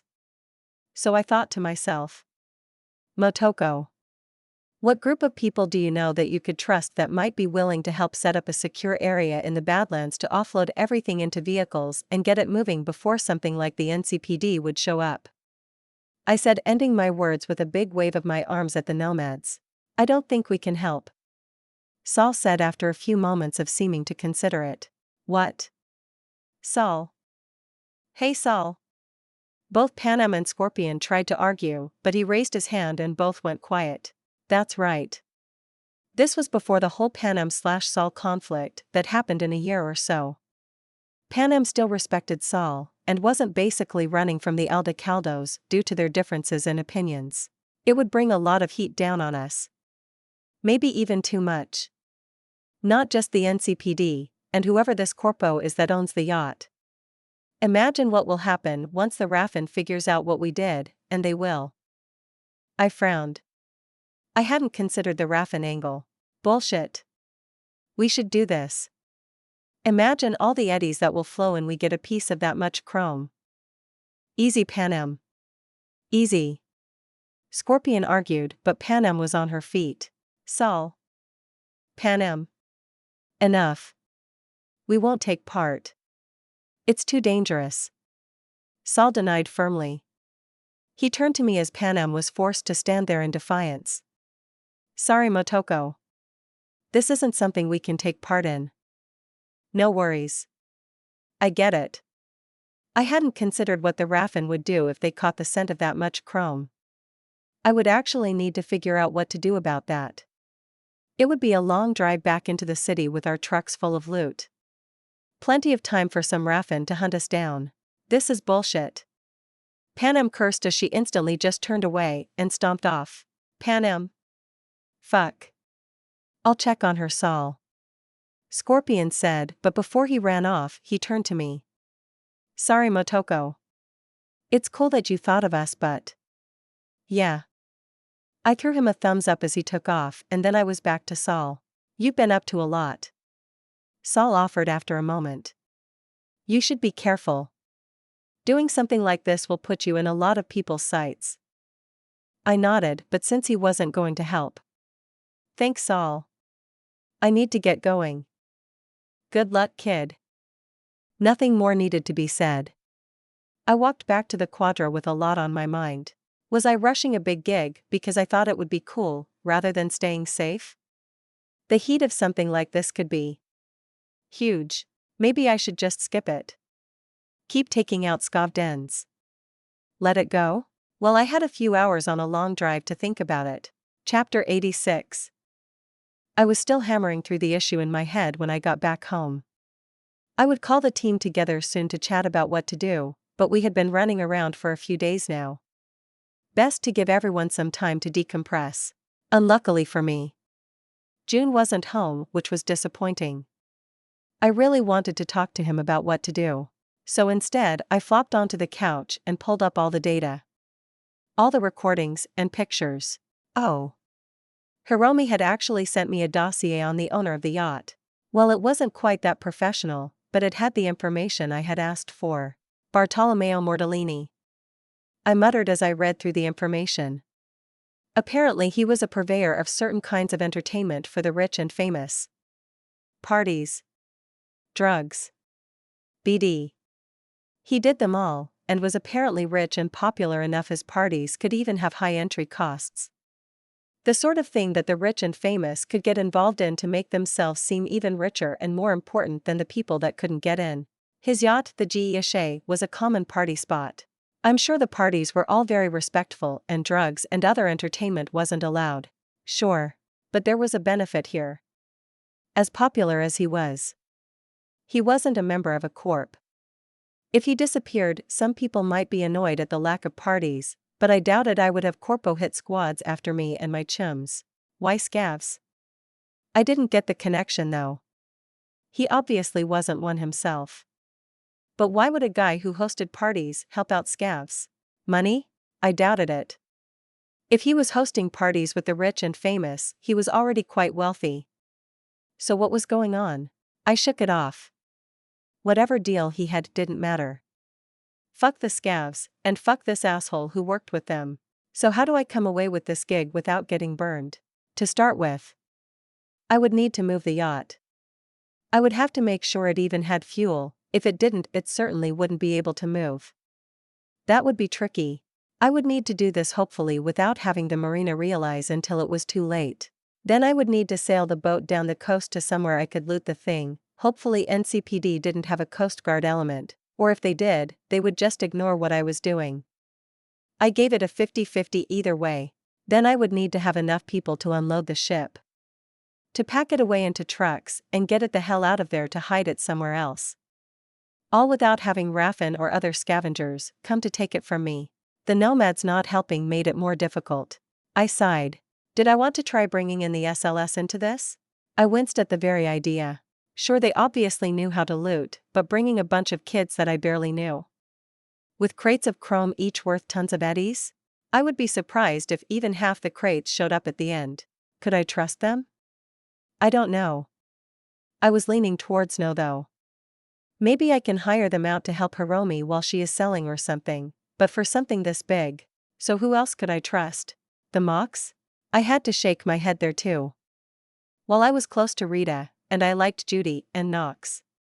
That wasn't the Mox. The Mox were more than just 3 people, especially 3 people that weren't all that high up in the gang. Susie Q. I had met her before, but I was well aware that Susie was very much a Mox first kind of woman. Could I trust that I would have any of the crates left over at the end? Ugh. The one negative about not being part of a gang, I guess. Sure, I didn't have to deal with mob boss assholes willing to throw me away at the drop of a hat for a few eddies.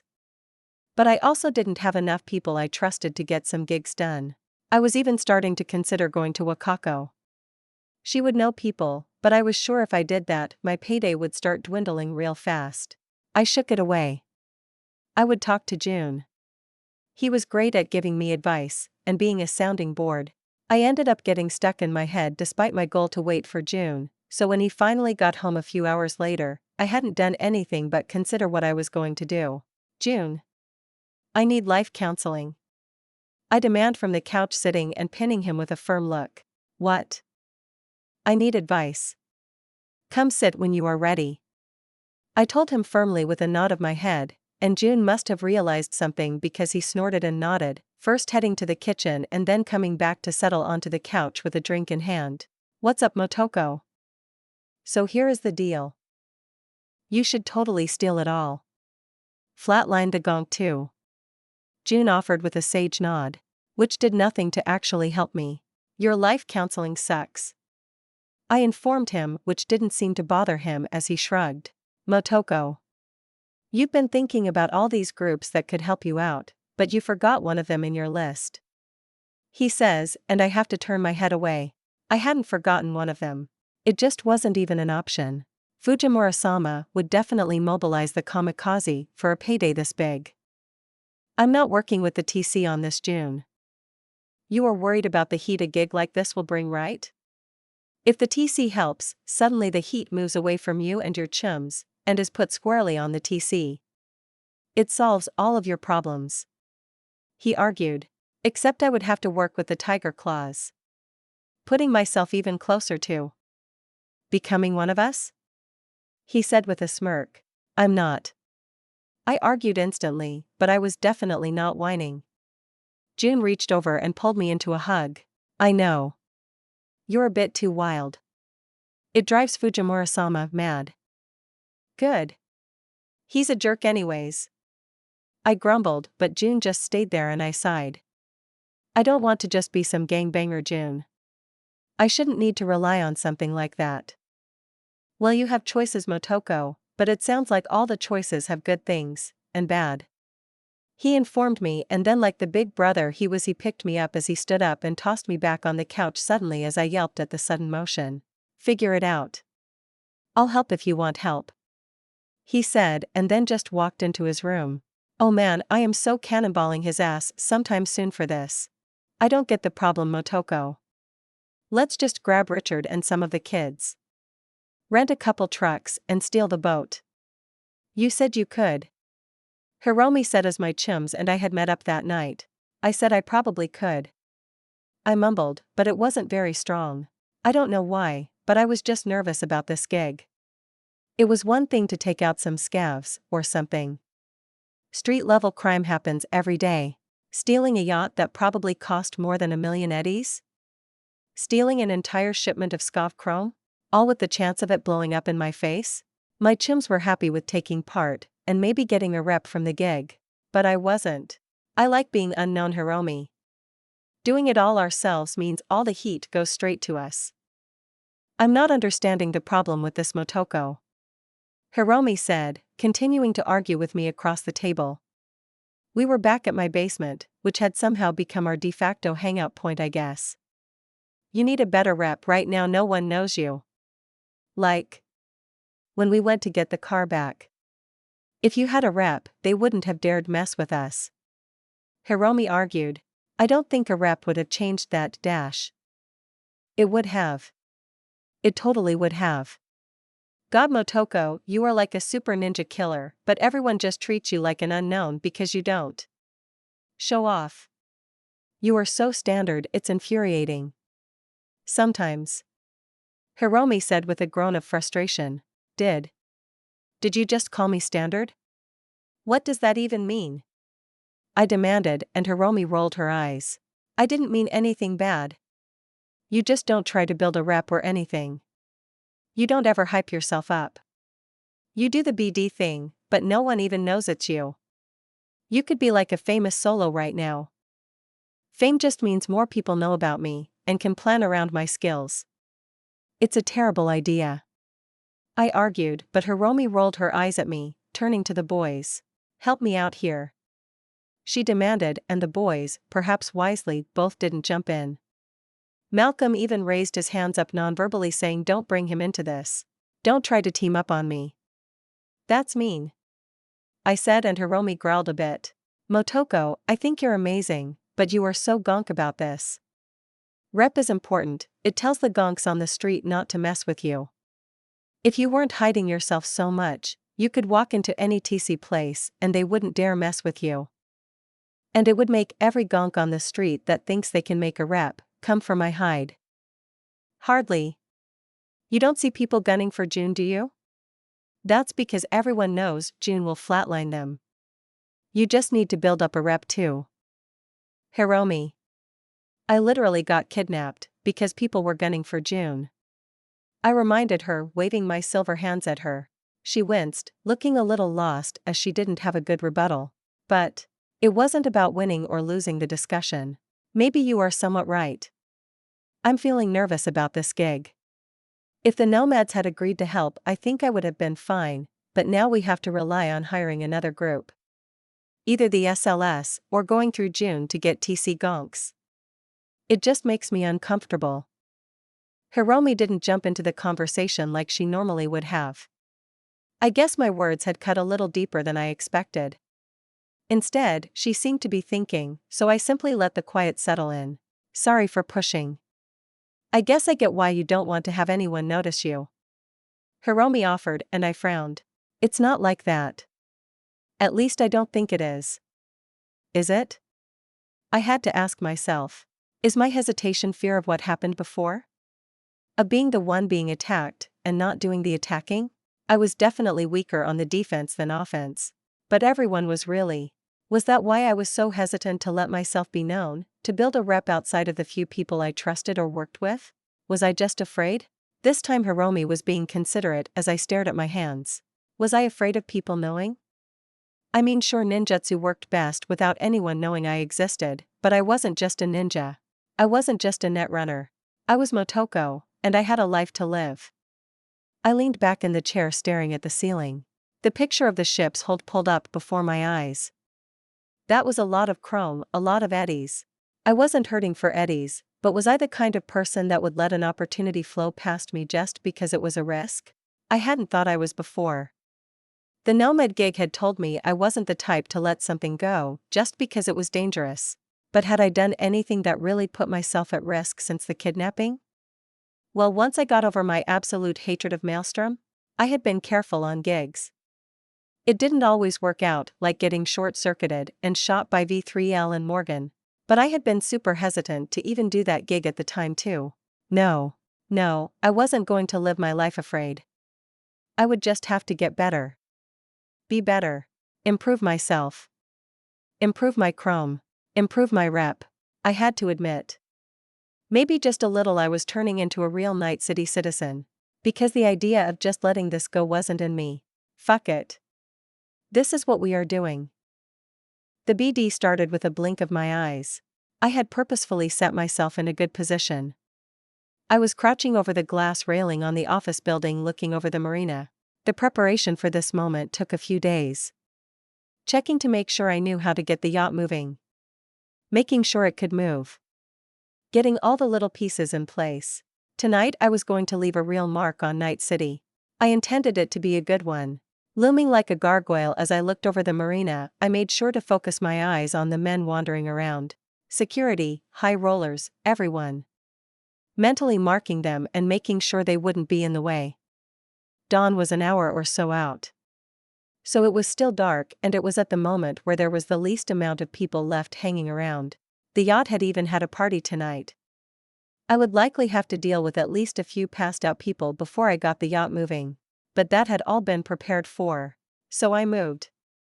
Leaping off the edge of the railing, enjoying the feeling of being in the air, even flipping forward once just to add a bit of flair, as I landed in a crouch on top of the open structure atop one of the bars. The wood under my fingers firm. There was no one below me. I had already checked, but I acted like I hadn't. I moved.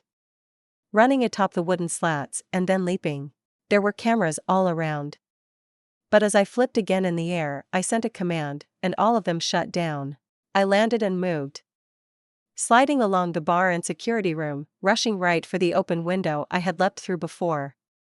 This time I didn't wait for the guard inside to get away. I leapt through the window going full speed. Slamming into the guard and instantly wrapping myself around him, legs and chrome arms strangling him down and shushing his struggles as he did his best to resist before I secured his carotid artery and he went limp. Go time. I punched a shard into the security computer, where it ran the program I had dropped inside. It was probably the single hardest part one had contributed while we prepped over the last few days. A virus. It was the first act to building a rep to making myself into something more than just a merc or an edge runner, but a phenomena. Sure, it wouldn't mean much now. Might even just be ignored in the grand scheme of things. But if I was going to be more blatant, I was going to do something cool with it. I jumped right back out the window and raced down the docks. The path was clear. No guards were around, so I had free access to the ship. With a casual move, I cut the cords holding the ship secured and leapt on. I raced over the top of the boat, avoiding the inner party area. If there was anyone still inside, they were going to have an adventure. I hit the back of the boat and the bridge door opened.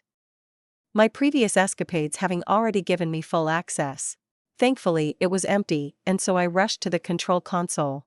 Now unfortunately, driving did not actually tell me how to work a yacht. No, that had taken a trade with Yoko to get a user manual for this fucking thing. Thankfully the yacht were made for rich people that didn't know how to actually sail.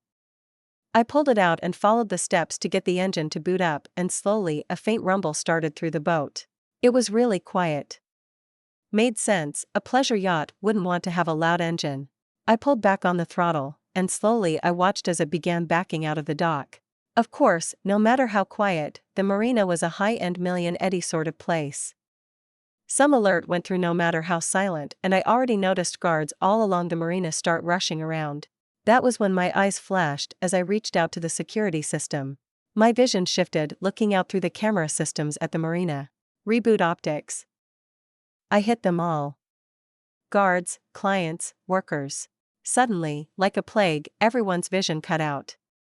The fact I was already infiltrated into the guard's security system meant even if a particular guard had some ICE, it wouldn't matter. The hack spread among them, causing chaos as guests and guards all started screaming as they lost their sight. I had actually modified the quick hack while preparing for this.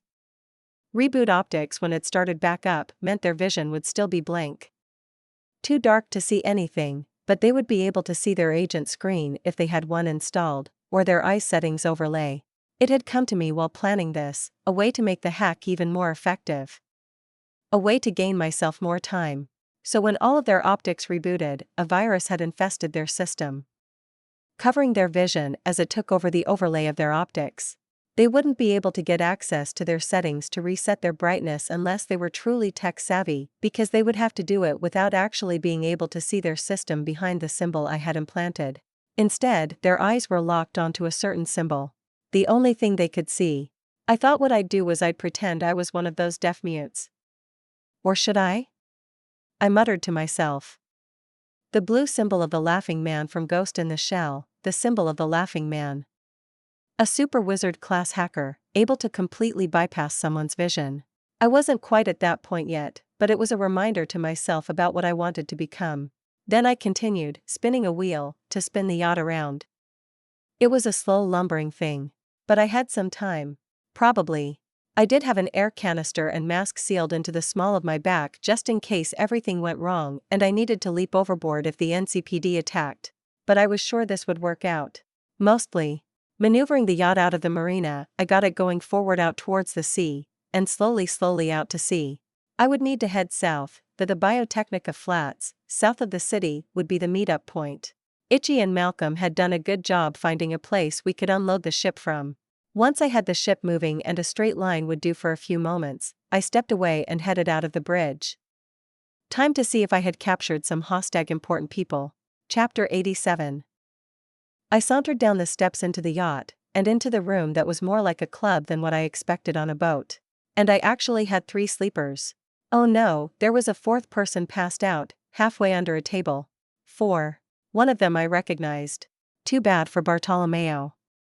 The owner of the yacht was someone I had been planning on having a certain kind of meeting with already. The other 3 I didn't recognize, although the fact the other 2 were women told me what had been happening. Bart had one woman curled up against him. Both were naked enough I knew what had been happening.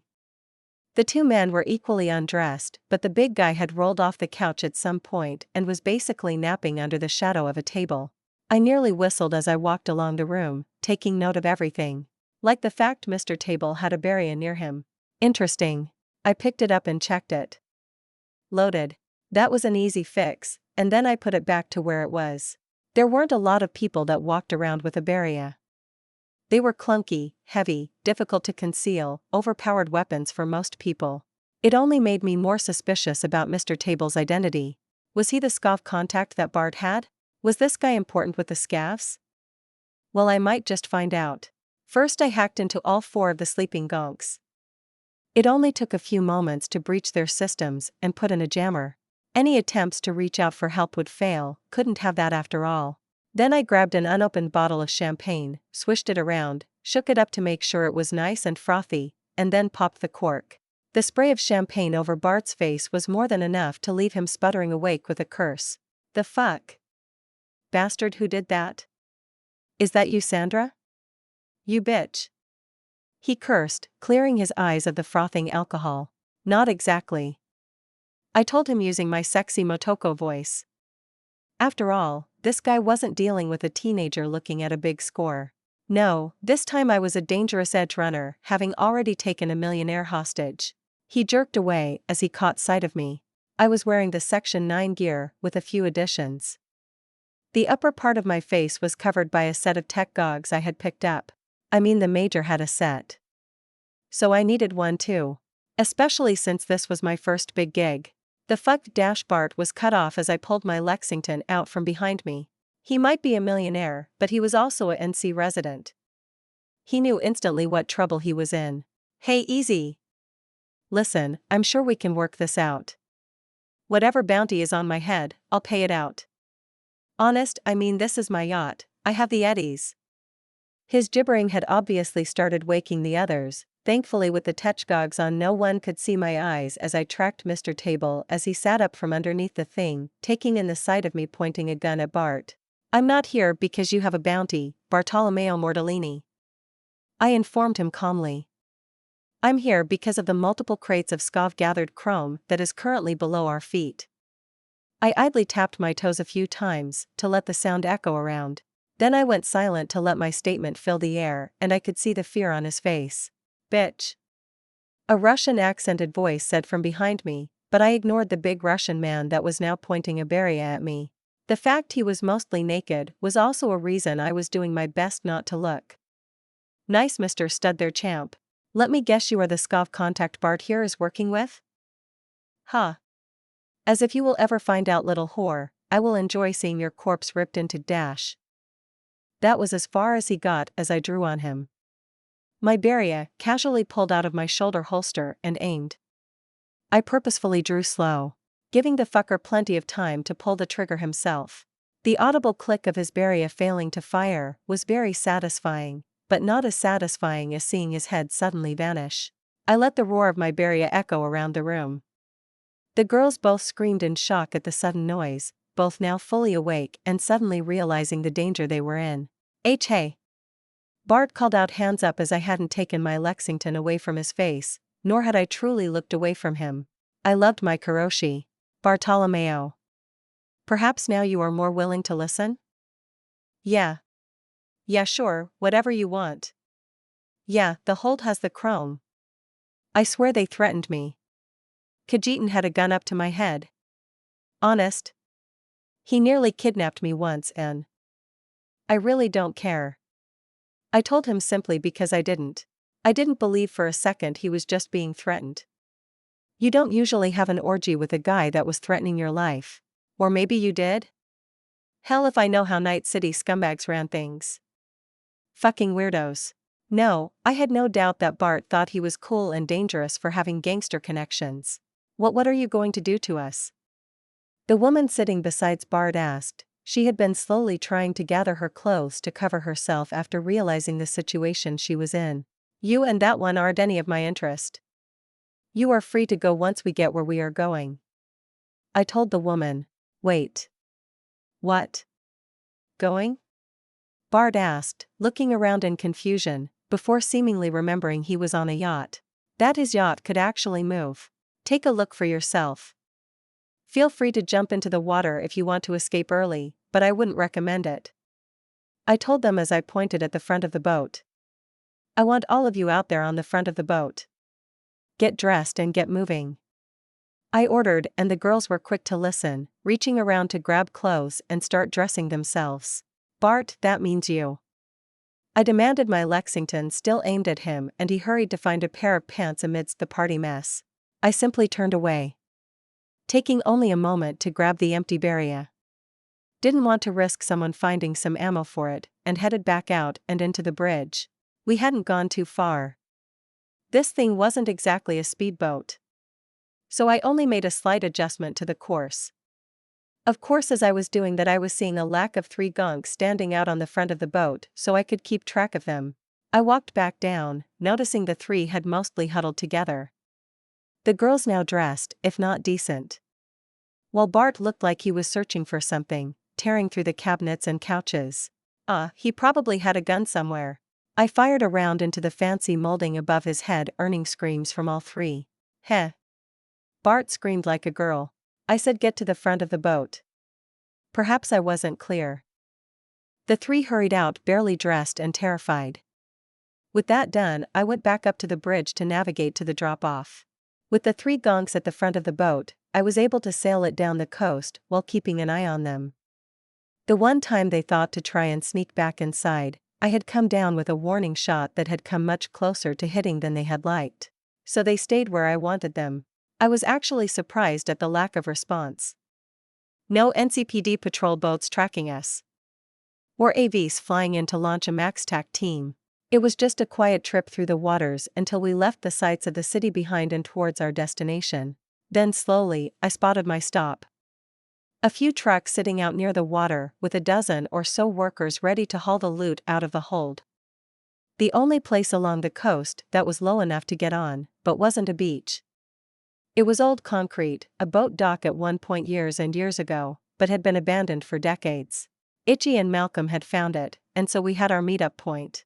As I approached nice and slow, cables were thrown over, and only once I had the engine off did I head out to grab the cables and lock the boat in place. Everyone was wearing masks hiding their faces, and quickly got to work, setting up a ramp and dragging hand trucks up to start unloading the crates. Richard gave me a nod as he passed by. In the end, Hiromi had pushed for using the SLS for this gig. I still hated the idea, but we needed the muscle to get this shit out of here at any real speed. Besides, as much as they all listened to me, I wasn't their boss.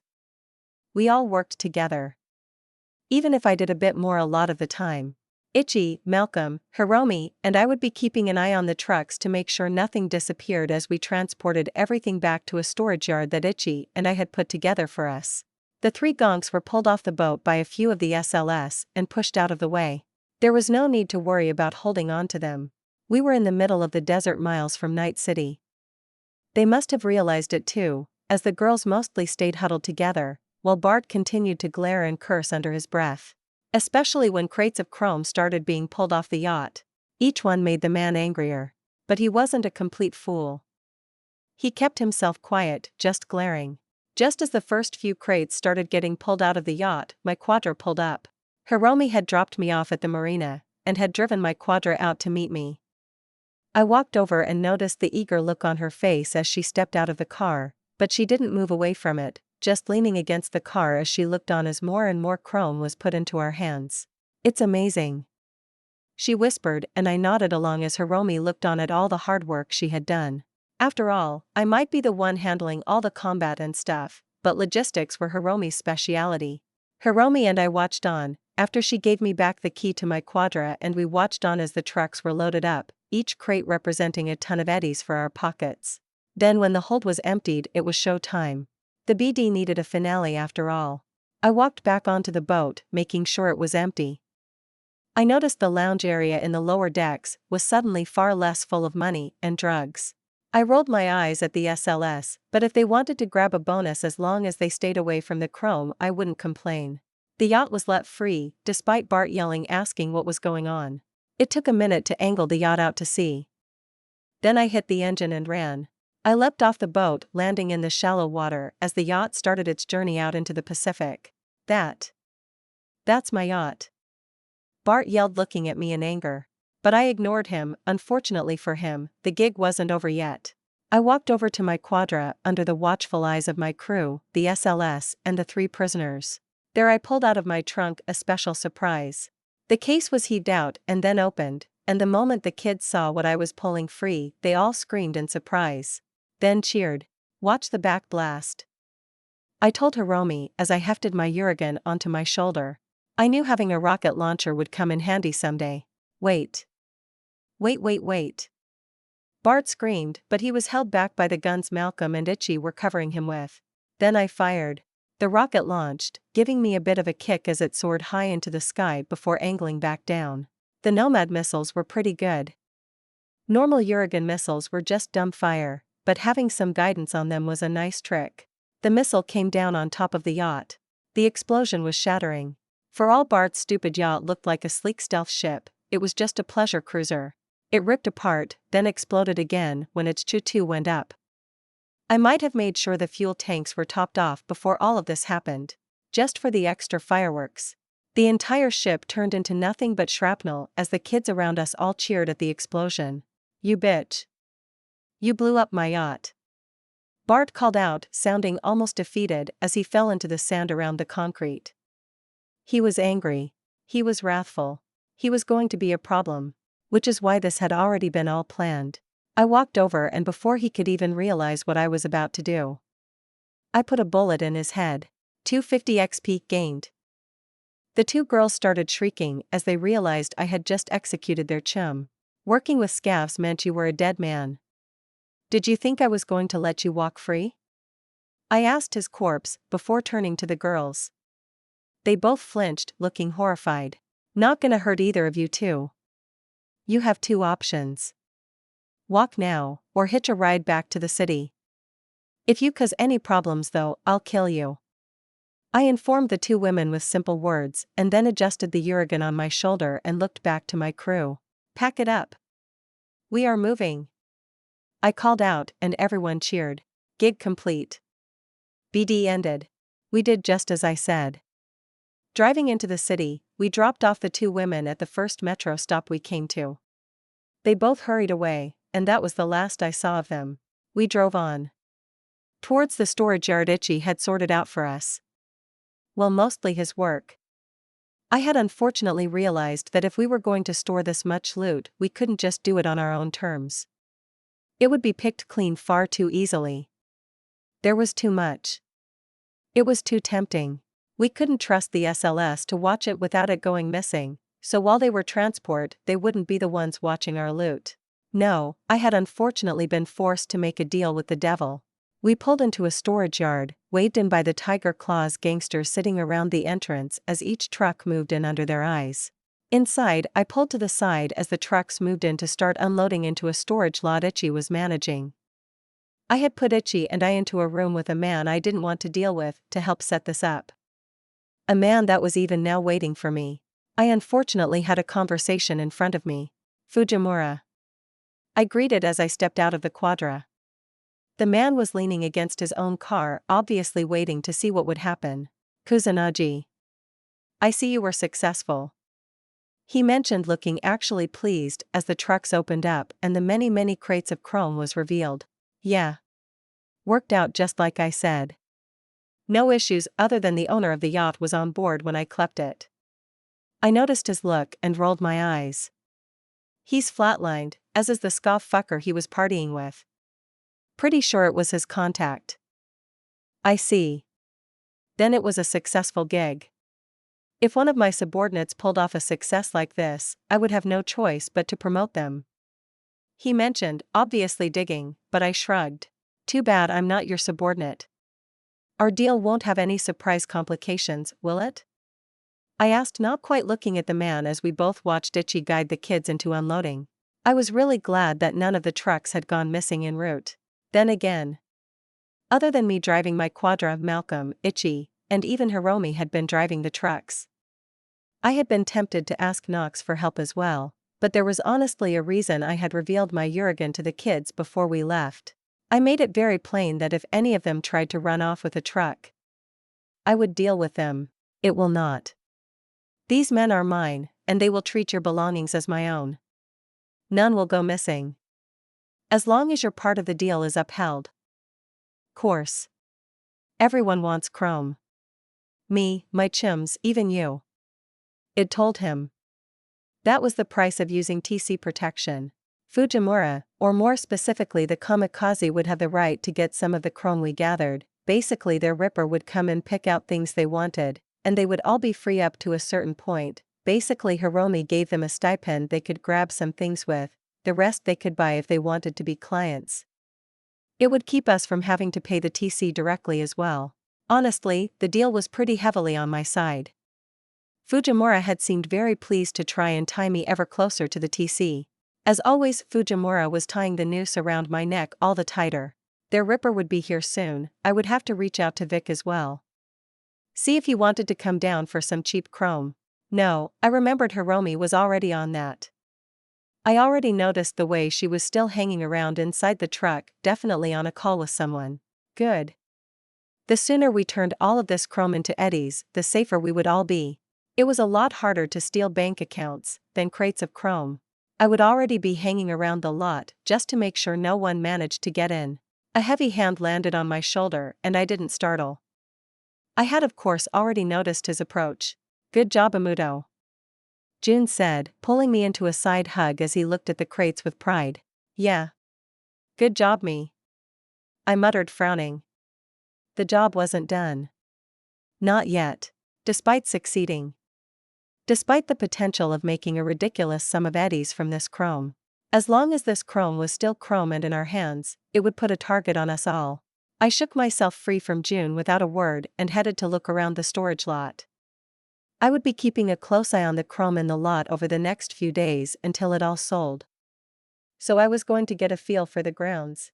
As Hiromi oversaw the SLS unloading the chrome into the storage unit. As Ichi and Malcolm congratulated each other on their new riches. As Fujimura looked on with that arrogant look on his face as if he was the one who planned all of this. I watched on, really wishing I had my Nakomata with me. Just in case. It was 4 long days later. I was doing some minor programming work on my laptop while looking over the storage lot when I noticed June of all people pull into the storage space. The TC gangsters all greeted him eagerly. Head June being famous was still funny to me. Of course I put my laptop away to focus on what June was doing. Simply connecting back into the camera systems all over the storage lot that let me listen in. Don't know where she is? She's been hanging around the last 4 days. June argued and the gangster he was talking to just shrugged. Haven't seen her. June looked around in confusion. He must be wondering what was going on because every time he had texted me to try and get me to come home had been me saying I was keeping an eye on the loot. So I squinted my eyes and reached out with a finger, just letting the finger touch the top of where his head was, and then snapped a picture, which I sent him as a text. I watched on as a moment later he startled before looking around himself as he tried to figure out where I was. Then of course he just called me, because June's hide and seek game is pretty weak. Motoko, where are you? Asterisk, I literally sent you a picture, you gonk. Head across the street into the office building. The lobby is open and you can take the elevator up. I've already added you into the security. Also, stop trying to spot me, you are going to give my hide away, asterisk. Then I hung up on him. Wakako might be a bitch for doing it to me, but it was pretty funny to do it to other people. Then I just waited, keeping an eye on the lot through the scope of my Nakomata as I waited for June to get here. Finally, the roof access door opened and June stepped out and I waved at him, my hand poking through the dark piece of carpet I had acquired from an empty floor in the office below me. No one was using it. They could have it back when I was done. Motoko, what are you doing? June asked as he stood up over me. Gonk, get down. Don't let anyone see you. I snapped back, even raising the carpet up a bit, showing him the entrance so he could slip in. The hide had been growing over the last few days. Originally just part of the AC unit chosen because I was able to get access to the plugs so I could charge my laptop. It had grown with the addition of a few chairs found in the offices below, the carpet over top and some cushions stolen from a couch that was in the lobby, so I had something soft to sit on. Thankfully it wasn't too hot this week, and I had some nice sea breezes to double up on that. Here, take a cushion. I offered, sliding it over, and June gave me a really mean look. There was absolutely no reason to look disappointed. I was working. Also, my pillow fort game was insane. Look at this thing. I was in the lap of luxury. Motoko, what are you doing up here? You haven't come home in days. I already told you. I'm keeping an eye on the loot. Hiromi, Ichi, and Malcolm came by like an hour ago for another load she found a buyer for. I'm making sure it doesn't disappear before then. I argued instantly. Fujimura-sama gave you his word that wouldn't happen. Just come home. I know Fujimura wouldn't steal from me. Probably. But I don't trust those gonks. I said, pointing out through the peak hole made with an office chair that my Nakomata was resting on, and the carpet overhanging, meaning it was only a tiny hole and it would be nearly impossible to see back through. Ugh. Motoko, you pulled off an awesome gig. The TC are all chattering about what you did, hell lot of people are. The yacht theft was all over the news. No one is going to steal from you. Trusting other people not to steal from me is pretty stupid, when I can just make sure they can't. I said, using both hands to gesture to the Nakomata, which was very specifically pointing at the storage lot. The TC won't steal from you, Motoko. Maybe. I agreed, without actually agreeing. Whatever, fine. Tell me about your gig. He demanded, and had the audacity to steal another of my cushions to rest his back against as he leaned against the AC unit. I narrowed my eyes at the blatant theft, but decided to show once again that I was the better person. Completely ignoring how everything around me was stolen in one form or another, because those were the intrusive thoughts you just didn't listen to. You'll be able to see it yourself soon once the BD comes out, but it was pretty awesome. I blew up the yacht with my rocket launcher. It exploded. I couldn't help but gush a little, and June stilled. Wait, when did you get a rocket launcher? The Urigan that was under my bed? I've had it for a while now. I traded it to the nomads. Remember when we hit that Raffin group before the meat man thing? What do you mean under your bed? He demanded with a growl. Realizing the danger I made to run. I wasn't able to escape. Chapter 88. I ended up stuck watching over the lot for an entire week as Hiromi wheeled and dealed. Selling off chrome to anyone and everyone willing to buy. Considering the amount, it was almost lucky that the TC were interested in so much of it, because offloading it was not easy for Hiromi. We definitely flooded the market for civilian chrome to rippers and the like. In the end, there wasn't any trouble. Sure, we had a few people sniffing around, but they all gave up when they saw the TC guys guarding everything. Nothing big. No kids sneaking around trying to steal it. No TC grunts trying to swipe a crate. No scavs showing up to get back their chrome. Nothing. It was quiet. At least not toward the lot. Because I was so busy, I had to pass on a gig that Jackie had been given by Wakako, which sucked. Wakako hadn't been pleased that I wasn't able to join in, but considering I hadn't heard anything, Jackie must have succeeded.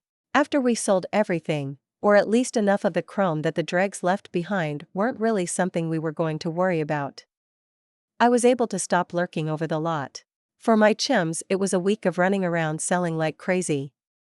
They were forced to protect, transport, and sell the chrome without me as I watched over the hoard.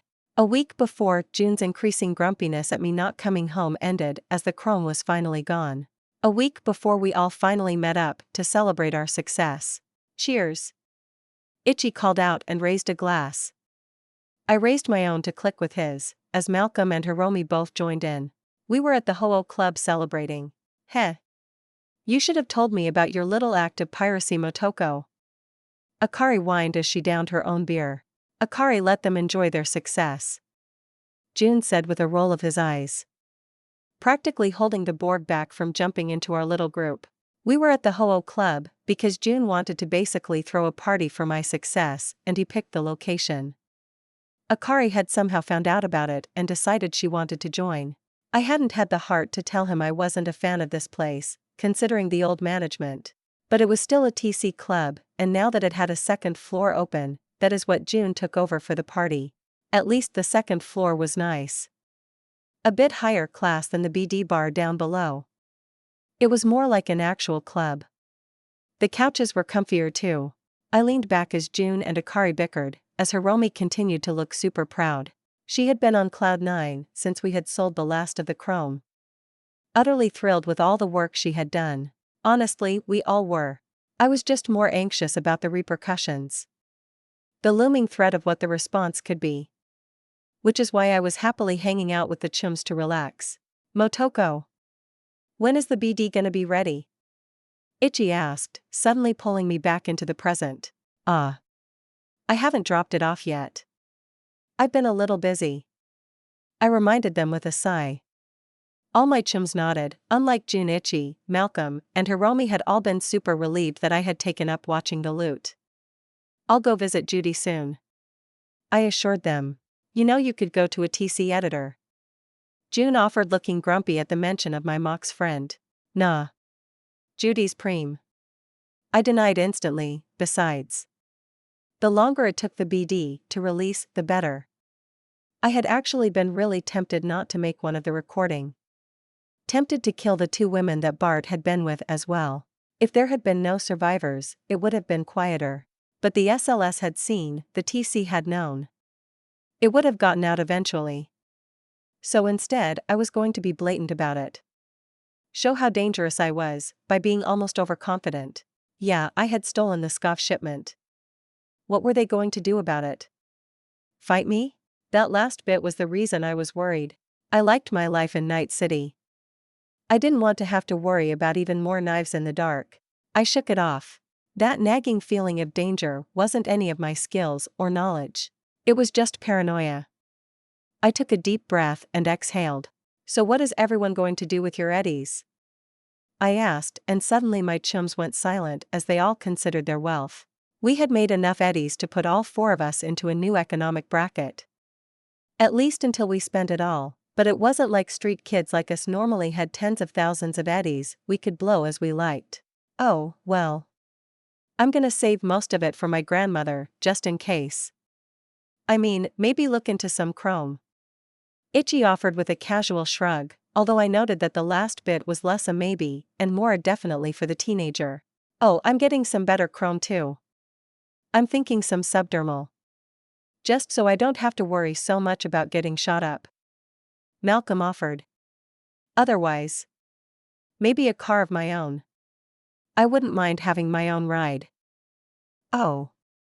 I'm going to invest it into some quality flash chrome. Hiromi happily cheered. I need to look the part. Father offered to take me to an Arasaka medical clinic for some real corpo chrome. Oh, fancy. I said, smiling, considering the Arasaka aesthetics. Yeah, that would look pretty preem on Hiromi. It might change her style to a more goth style, but I bet it would look cute on her. What about you, Motoko? I shrugged. I had a few things I wanted. I still wanted to get a Kusanagi Yaiba of my own. Motorcycles were cool after all. But I also wanted to get more chrome, and I would need to set aside 30, maybe 40 grand for a future plan. Then I needed eddies for my engineering XP grind. And I could do well with an even newer cyberdeck. I snorted. I have so many things I have no idea.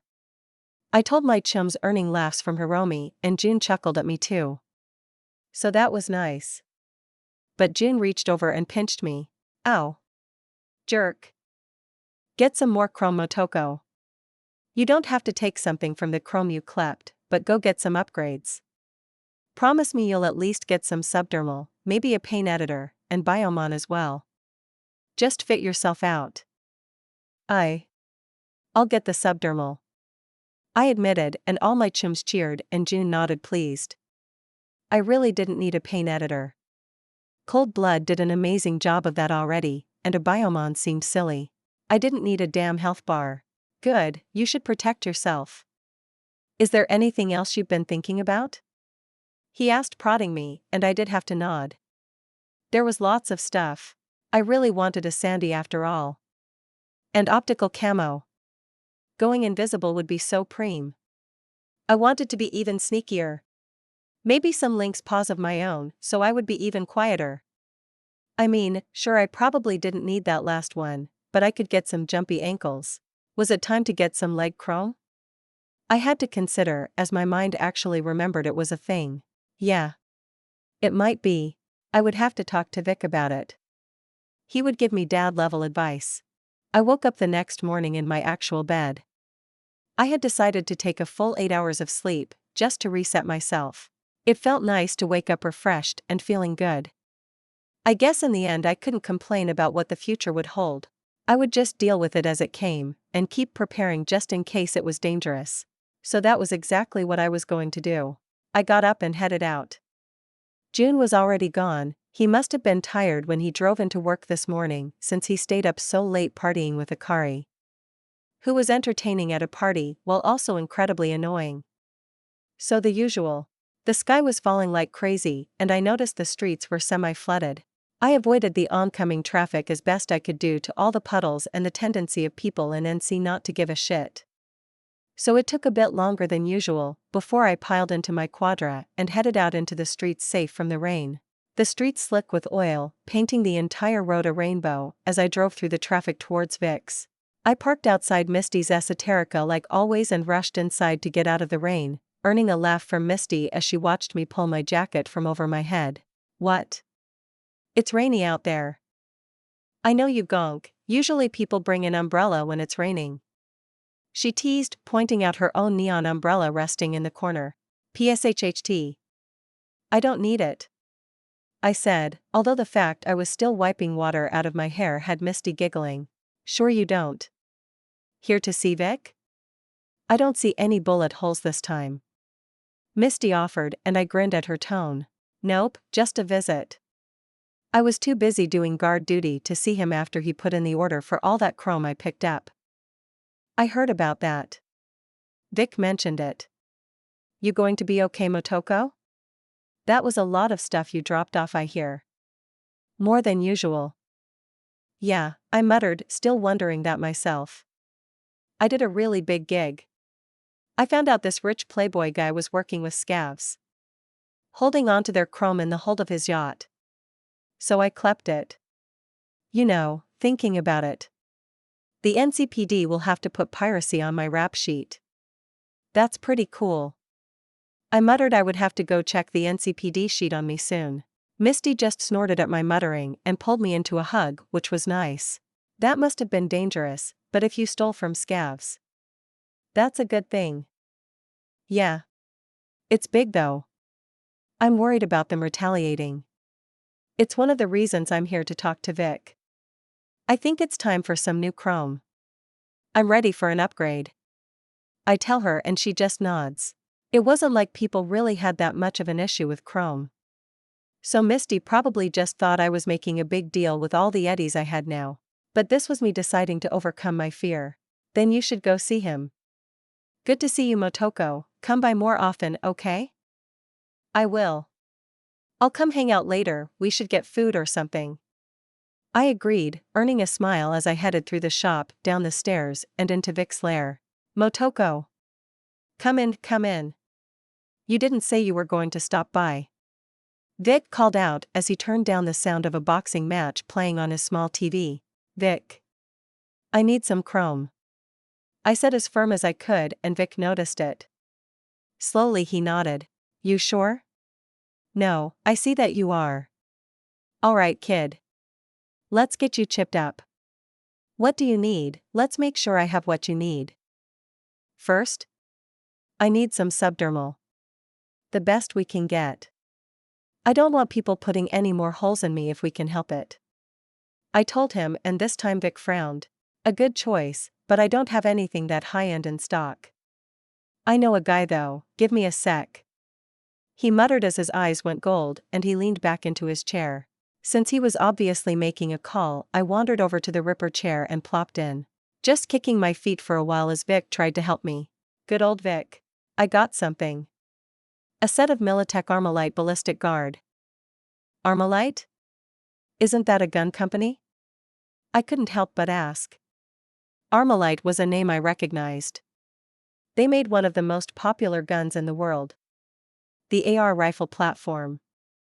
It was always weird when I came across a company that I remembered from my last life. Huh? Oh, they were about a century ago. Surprised you remember that, Vic mentioned, and I had to resist starting to whistle at my accidental reveal. They make armor for Militech now. Their subdermal is top of the line. A lot of it flooded the market after the last war. I nodded, made sense. I bet a lot of it that hit the market wasn't brand new either. Plenty of old Nusa soldiers dying on the street only to have their chrome stripped. It was kinda gross, but I trusted Vic. Well kid, anything else you are looking to get? Yeah. I pulled up my leg by the ankle and pointed at my legs. Know any good reinforced tendon cyberware? I need to up my mobility. But preferably something that isn't going to make my ankles creak as I sneak around. So big jumps, but still quiet. Heh, that's an old wives' tale, they will be just as silent as your own ankles. But that I can do. I'm guessing you aren't looking for something cheap?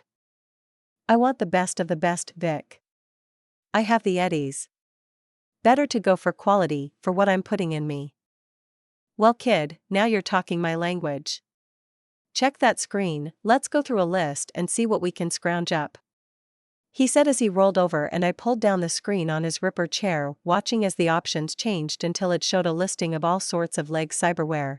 Small updates, like the reinforced tendons, to nearly full chrome legs, all listed out. I shook my head at some of the many options. Just the reinforced tendons. I don't want to go crazy here, Vic. Not yet anyways. Maybe someday I'll get a matching set of limbs. I joked. Alright kid, don't worry. We'll find you the chrome you are looking for. In fact, let me check my stock, I might just have a surprise that would be perfect. He offered with a smile that I couldn't help but return. I was feeling a little nervous to add more metal into me, but not because I was afraid of psychosis or anything, but just because I wanted to make sure I was taking it slow and steady. But getting shot so much would kill me a whole lot faster than a bit of mental zaniness. Besides, I had found plenty of ways to get XP. If nothing else, I could always go demon hunting. It took 2 hours for Vic to get his delivery of the subdermal, which I did look over in a sort of fascination. The armor wasn't a solid piece like cloth, or armored panels like I expected. The subdermal instead was a sort of hexagonal mesh that could be put together like. Well, Lego wasn't quite right, but you could add and remove the hexagons to adjust it to the exact size you wanted. In essence, it would be put together piece by piece beneath my skin, turning into a bullet-resistant mesh.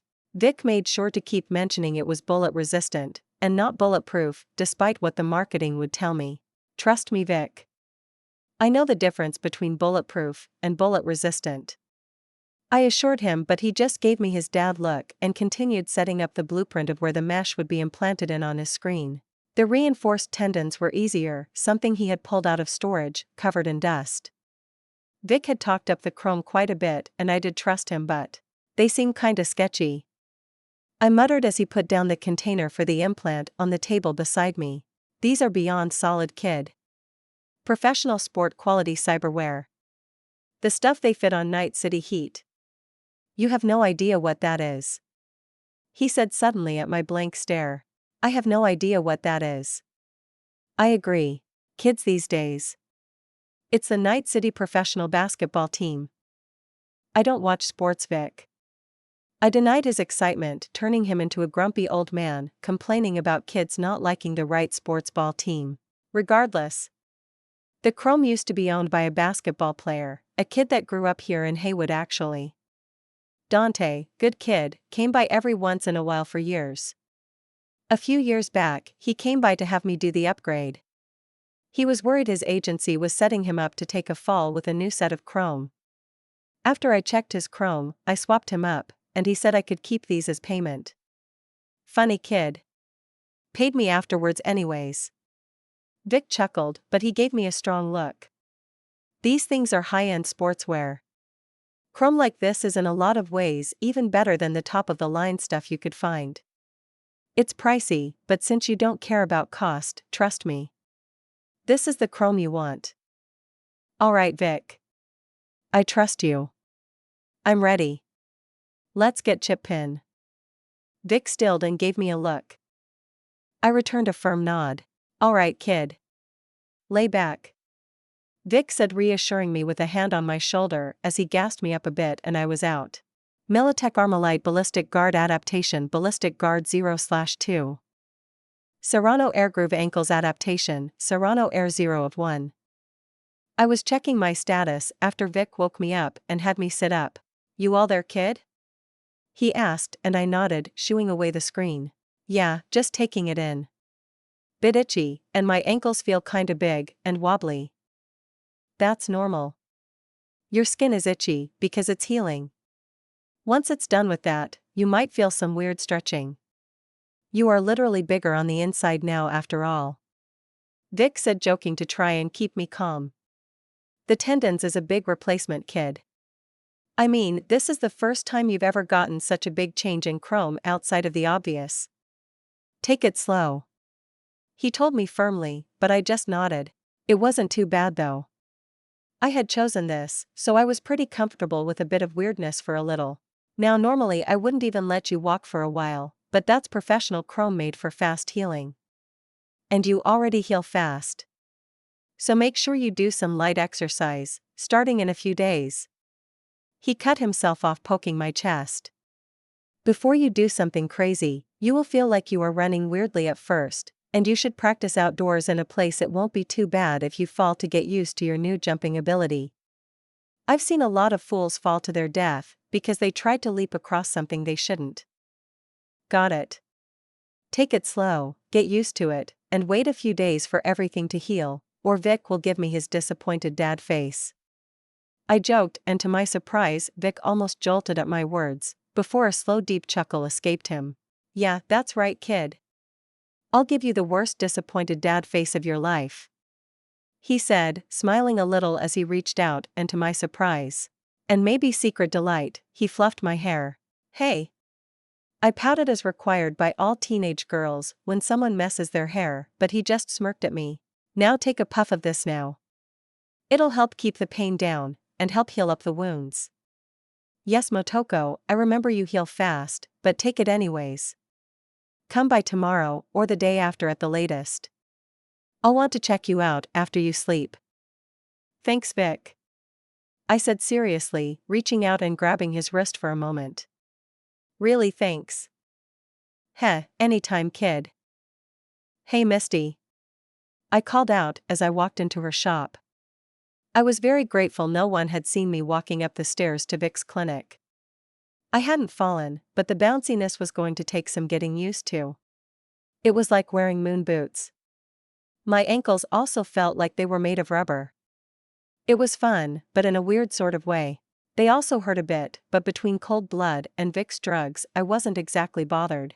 Besides, I was heading home to sleep it all off. Motoko. You've been down there a while, get some new chrome? Misty offered as she waved me over to a table she was sitting at. Yeah, new ankles, and some subdermal. I kinda want to stop getting shot at all the time. I told her, and she nodded at that, trying not to look uncomfortable at me getting shot. Vic will have taken care of you though. Do you need anything? No, I'm good. I'm just gonna head home to sleep it off, and then I'll be right as rain. I offered before noticing the way she looked a little down at that. But I wouldn't mind a few minutes to rest my feet. Whatcha looking at? I asked as I took a seat across from Misty, who looked up in delight as she started chattering about the article she was reading. Speaking of Motoko. You sure you don't want a tarot reading? Misty asked, already seeming to pull out the cards, but I shook my head, reaching out to pause her hold. No thanks. I prefer to let the future be something I make. I don't need to be told what's going to happen. I'd rather get the fun of experiencing it directly. I told her, and for a moment Misty looked like she wanted to argue, probably tell me I was getting it wrong, but eventually she just smiled and put the cards away.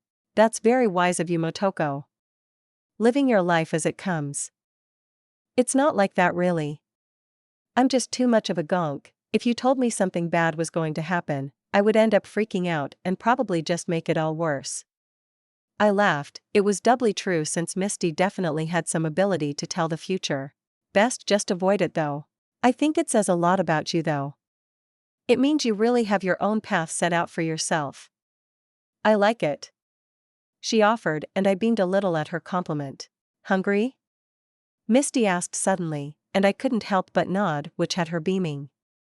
5 minutes later we were both set up in comfy chairs with some very zen ambient music playing as the two of us devoured some takeout Misty had run out to get from a restaurant nearby. It was nice. Cozy. Chapter 89. Home was nice. June was still at work when I got home, but I was kind of glad, because I was really wanting a nap. My chest itched like crazy. I was forced to use Cool, just to resist the irritation. So I really wanted a full sleep, to hopefully remove the discomfort. As I flopped onto the bed wincing a bit as I pulled my boots off my ankles that were all blotchy and swollen. Despite Vic's gentle touch, he had still stuffed shit into my body. I was bruised up a bit. I didn't even want to check my chest. My leotard thankfully had a bit of stretch to it despite the armored layer, so it was wearable. It did feel a little tighter than normal, although that could just be the swelling. So I laid back onto my bed and set myself to 8 hours.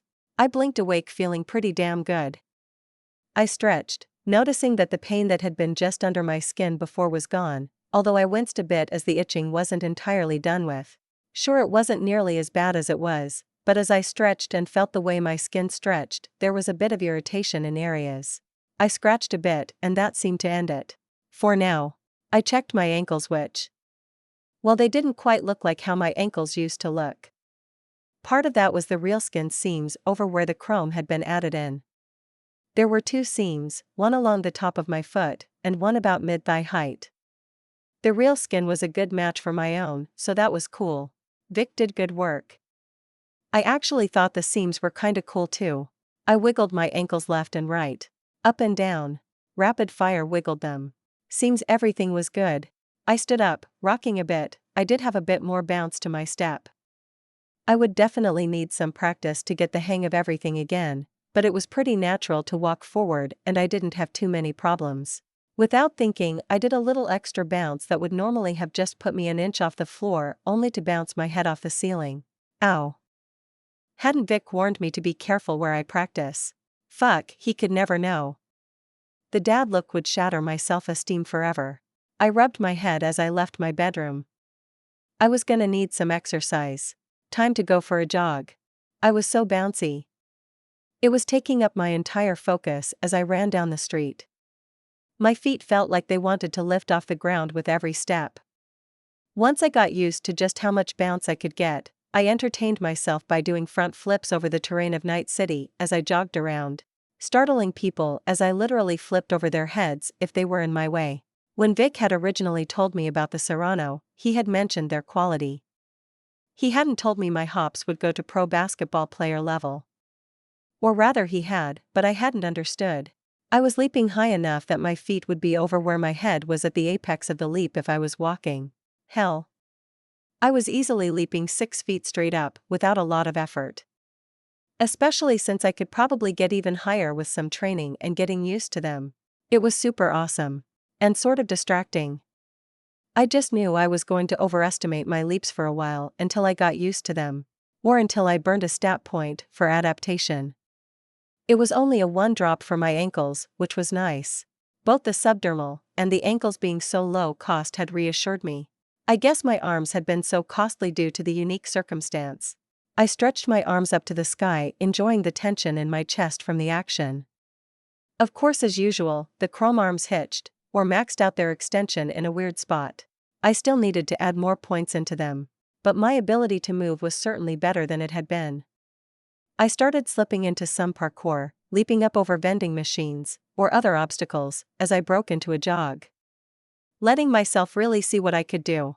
I was still right around the block of the apartment, but instead of circling around, I turned and just ran, hitting another office or apartment building and just going up. Climbing straight up a building was a very unique experience. It wasn't something most people ever really did.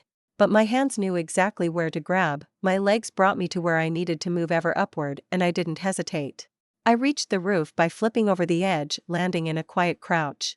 I grinned to the kid that had been hanging around the roof. A can of something in his hand dropped as he flailed at my sudden appearance beside him from the wrong direction.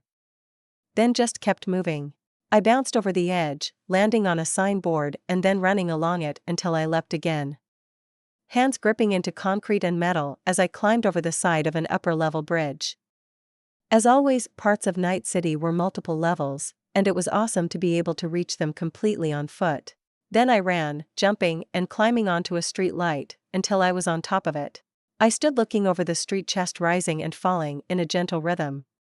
The fact I wasn't out of breath, but I was breathing harder than normal, just a reminder I still needed to level body and athletics more.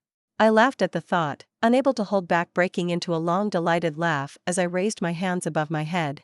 I loved this world. I loved being able to be more. As my laugh ended, I turned. Parkour helped me pick out the best route. I jumped from a light pole to a building. Everywhere I looked, I could see a million paths I could run through the city. It didn't matter what was before me, because I could traverse it. So I leapt again and again. My feet landed quiet as a mouse in front of my apartment building. I was definitely breathing heavily now, sweating like crazy, and really feeling the exercise. I had gotten a few body alerts popping up, having been running and parkouring through the city for the last few hours, just loving the rush of movement, and getting practice with what I could now do. I looked up at the section of the city high above the apartment that I had just came down from. That would be a useful trick in the future. I suddenly turned and remembered the attack that had lost me my arms. How I had tried to climb up a building to escape. With my new ankles, I would have been able to get away. Not that it matters. I patted my shoulder holster. I was always armed now. Of course, I looked at my alerts for a moment. 100 body XP gained. 100 body XP gained. I was really going to have to start seriously pushing myself if I wanted to grind more level ups. I headed inside, wiping my forehead and running up the stairs, because I might as well get a little more exercise. I jumped into a quick shower to clean up, and after slipping into a new leotard, I flopped on the couch and grabbed my laptop. I still had another quick hack that I hadn't fixed yet. Weapon glitch. Ping was an amazing utility, giving me information to better sneak around. Reboot optics was excellent at removing threats, but it was also very obvious. Weapon glitch? Weapon glitch was just as good at removing threats, but it could also be prepared in advance. No one missed when their eyes suddenly stopped working, but being able to turn off weapons before ever being revealed would give me a good advantage. I looked at both the original weapon glitch I had bought from Yoko. The fixed version I had put together, which was okay, but still not great.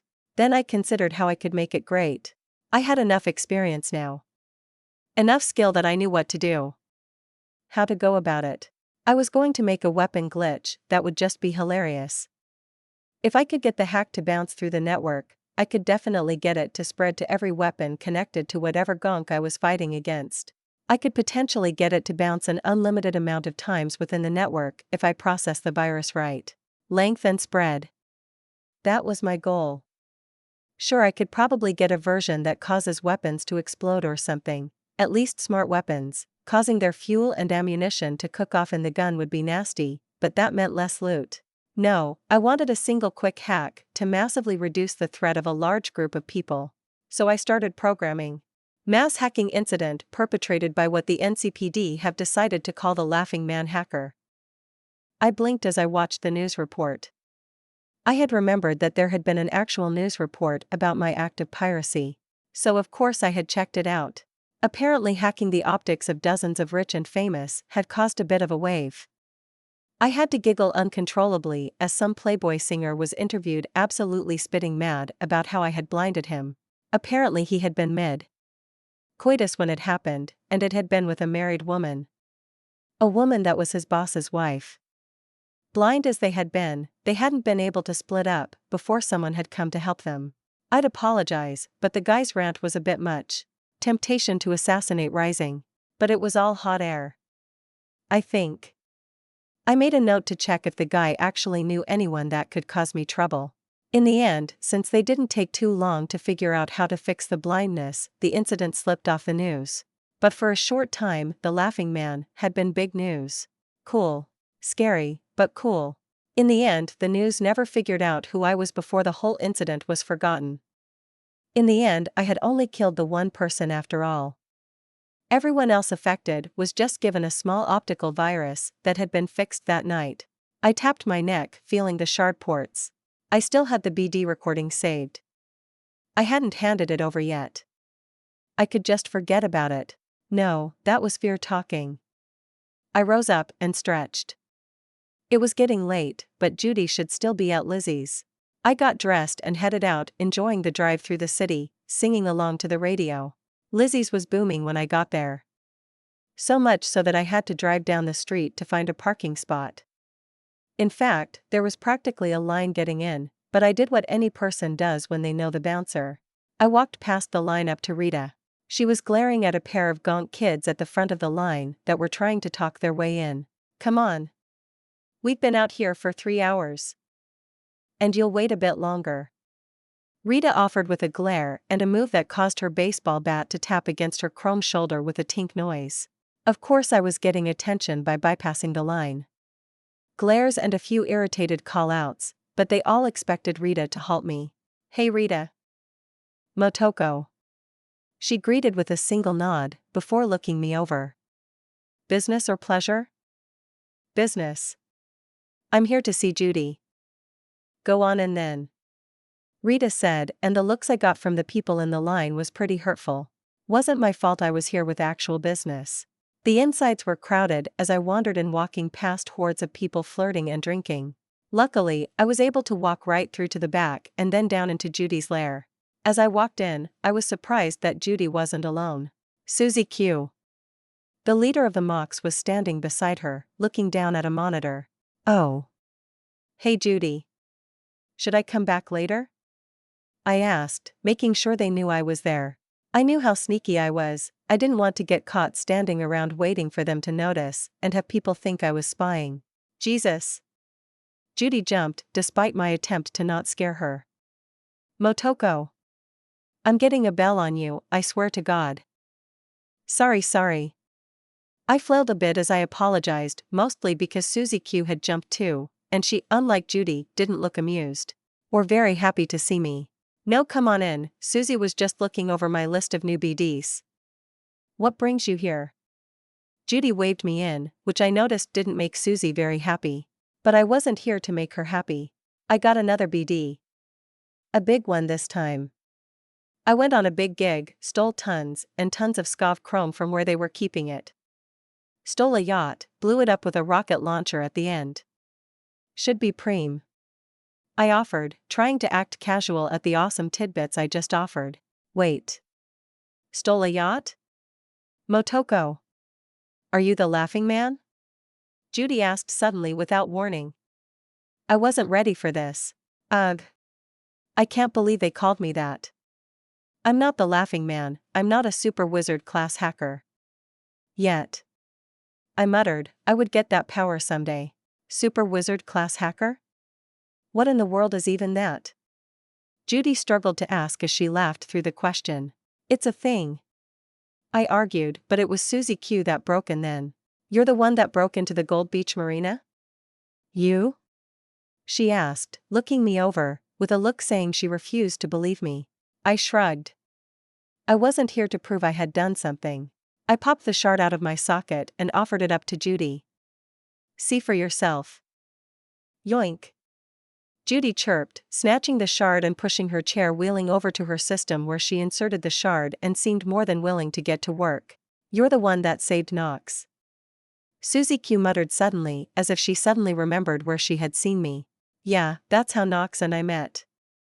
I'd been giving my BDs to Judy, to fix up, and then Knox sells them. That's right. The XBDs. I remember now. You're also the one that took out Jotaro.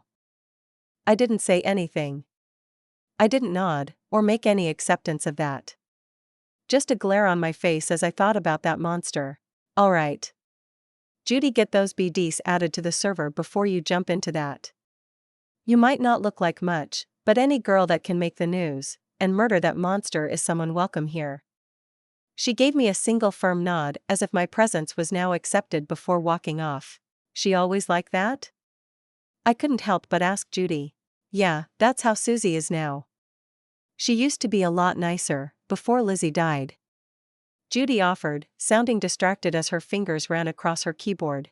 Back home, I didn't jump back into programming even if I kept having the feeling of programming good whispered into my brain.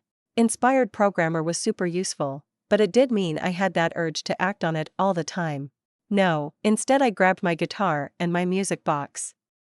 I had been rushing around so much the last few weeks, first tracking the scavs, then the gig to steal from them, and then guarding the loot.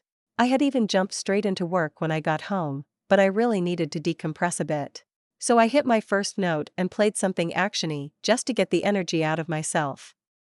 Slowly as I finished song after song, I slipped into more relaxed music.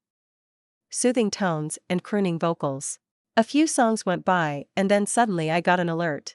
Rocker Boy skill level up. Rocker Boy 6. I smiled as I felt myself relax, as always improving made me feel better. So I just kept playing, and while I played I considered my situation. While I still winced a bit at actually starting to get a rep, it did have benefits.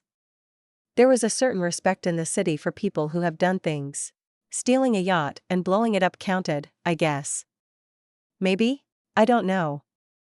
Night City people were fucking weird. I now had eddies to spare. Even with the purchase of my subdermal and new ankles, I still had a ton of eddies. It was nice, but honestly I wasn't ready to buckle down and slam through tech yet. I was just too focused on other skills. So the eddies were pretty much just going to be sitting around for now unless something popped into my head that I wanted. I continued to play along to songs as I relaxed, letting the sounds lull me into a calm mood. The next day I got a call from someone I wasn't expecting. Asterisk Yoko. What's up, asterisk? Asterisk Motoko. Or perhaps I should call you the laughing man, asterisk she asked, in a teasing tone. Asterisk ugh. I can't believe the news actually started calling me that, just because I used the J.D. Salinger quote asterisk. Asterisk it's eye-catching, and you inflicted it upon some of the rich and famous. Of course it would become news. You should come by the server. I've had a lot of questions about who it was with a reboot optic hack that could last for hours. People are interested, as someone who has been around the block. You want to come in and get some of their attention out of the way now. Unless you want to deal with everyone trying to hack you constantly over the next few months, asterisk. Asterisk ugh. That's annoying. It's not really turning them off that long. It's just a trick asterisk I replied irritated. Asterisk oh I'm aware. You modified their user preferences, making them blind. Smart. I hadn't even considered that before. Usually the settings don't go that dark asterisk. Asterisk how do you already know? Ugh. The only reason they don't is because the settings are purposefully limited. I just added dash asterisk. Asterisk come to the server Motoko. There are a lot of people that want to hear all about what you did. Think of it as a congratulations party. You did something interesting enough that everyone wants to hear the story from the source asterisk. Asterisk oh. Okay yeah. Sure. I'll be there soon, asterisk. Excellent, then I'll see you soon Motoko. Yoko hung up and I smiled at that. Quickly jumping away from the couch and heading to get dressed. There was a part of me wondering if this was a trap and the NCPD were going to attack my unconscious body and haul me into jail, but I trusted Yoko. Plus I was kinda wanting to show off. Chapter 90. I walked into the Dewdrop-In server to see there was a section set aside where a bunch of netrunners were gathered, including Yoko. She waved me over and smiled as I looked over the group. There were about 10 of them, and other than Yoko, and the one netrunner who Yoko had brought in when I did the server dive, there wasn't anyone I was familiar with, but they were all obviously here for me. Ah, so it was you. A voice called out and I had to blink. His face. Wait, this guy? Why was he so familiar? I actually was pretty sure I recognized this one. Yes? On one hand, I want to shove all my worst demons in your face for blinding me right in the middle of a very enjoyable night with a woman I had been trying to get on my yacht for years. But on the other hand, you killed that bastard Bart and blew up his eyesore of a yacht. So I'll let it go. He offered, and I just blinked at this random guy who had a very familiar face. Otter business, leave the girl alone, we are here to congratulate her on her programming. Another netrunner called out, shooting me a smile and waving for me to take a seat. Pfft. It took me 2 hours to figure out what she had done. 2. He growled, throwing his avatar's arms up in the air. Fine, fine. It was a good program. I was only able to recover a few fragments of the source program, though, wouldn't mind getting a taste of the original. He said, and suddenly he was booed by everyone that was sitting around the table. A few even threw digital chaff at him. Stop trying to steal the march, you wannabe. Don't you have a crappy TV show that no one watches to get to? Another voice called out, and Otter seemed to take this personally. I have a primetime spot. You bitch. Now, let's not fight. Ghost. Come join us. Everyone, this is Ghost's first big meet and greet, so let's all be polite or else she'll ghost us. Yoko offered, tittering behind a fan, causing everyone at the table to groan. I'm ignoring that, you old fox. The netrunner whose server I had dived called out and then turned to me. This is pretty unusual. Normally a new hacker doesn't bring this much attention, but a new program? That's hot stuff. We are all here for different reasons. Some to congratulate you. Some to sniff out a potential buy. He informed me as everyone around the table then turned their eyes on me. Before you speak, Ghost. I know what you are thinking, but everyone here is interested in your laughing man, quick hack. So it's also an opportunity to trade with others, gain information, or favors, or even equipment you might not have. But I suggest you at least hear them out. You never know what another runner might be sitting on that would interest you. Yoko explained, even as she giggled at my grumpy face as she called it the laughing man. Ugh. Don't you start, Yoko. It's bad enough the news started calling me that. My handle is Ghost. Not laughing man. But that's kinda cool. I'm not really interested in trading it though.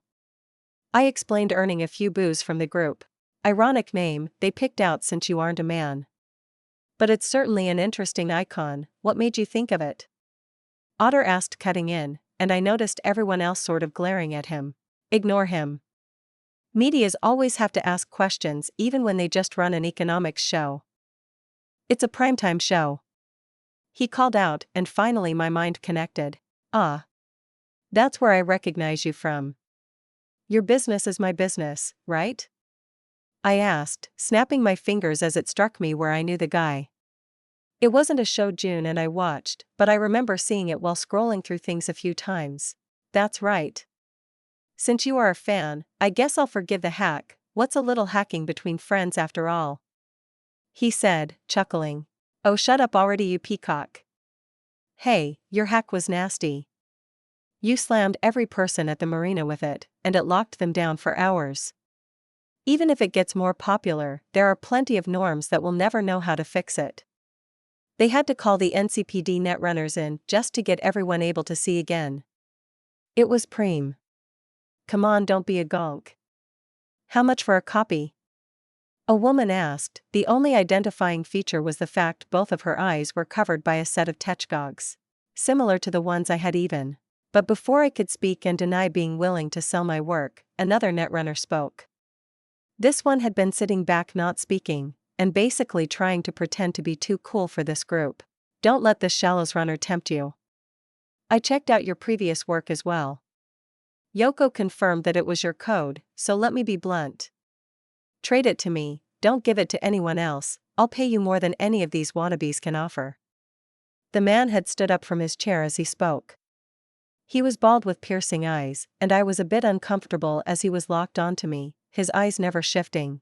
I narrowed my eyes as I noticed it, and slapped his backtrace down with the most brutal assault I could. A barrier shooting up ahead of me, to break his attempt to find my physical body. This bastard was actually trying to track me down. Try that again, and I'll kill you. I told him, and while he seemed unconcerned, it was Yoko that stepped in. Ma, I've warned you that actions like that won't be allowed on this server, regardless of how powerful your corporation is. There won't be another time. She said, and suddenly he glitched and his avatar vanished in a distortion of a forced movement. He won't be allowed back, he is banned from the server. I'm sorry, Ghost. I knew Ma had joined Arasaka, but I wasn't expecting him to act like them already. It's okay. I caught him pretty quick. That was a sneaky trace though. Now the mood is ruined. Yoko. Play some music. We can't do a net party with this sort of atmosphere. As long as that's cool with you, laughing man. Another of the netrunners sitting around asked, and I was grateful my face couldn't show how much I was flushing. I prefer ghost honestly, if it comes to my handle. Wait. Wait.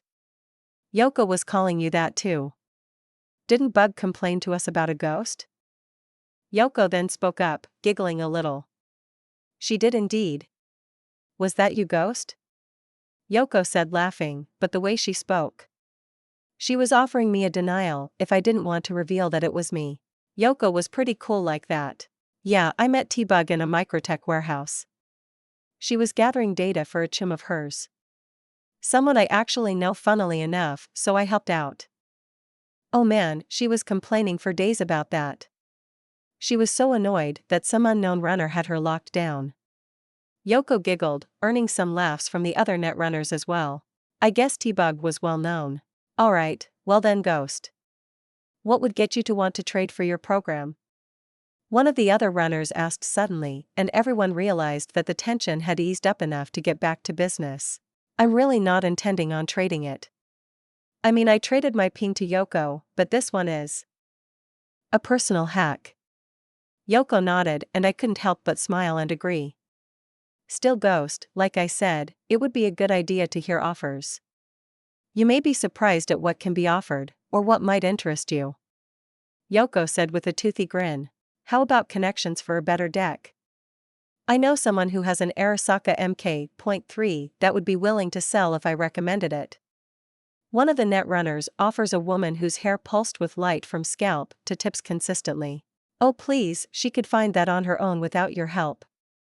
Another cut in, stop trying to rip the kid off. We don't want a programmer with that sort of skill to bail to the core or something.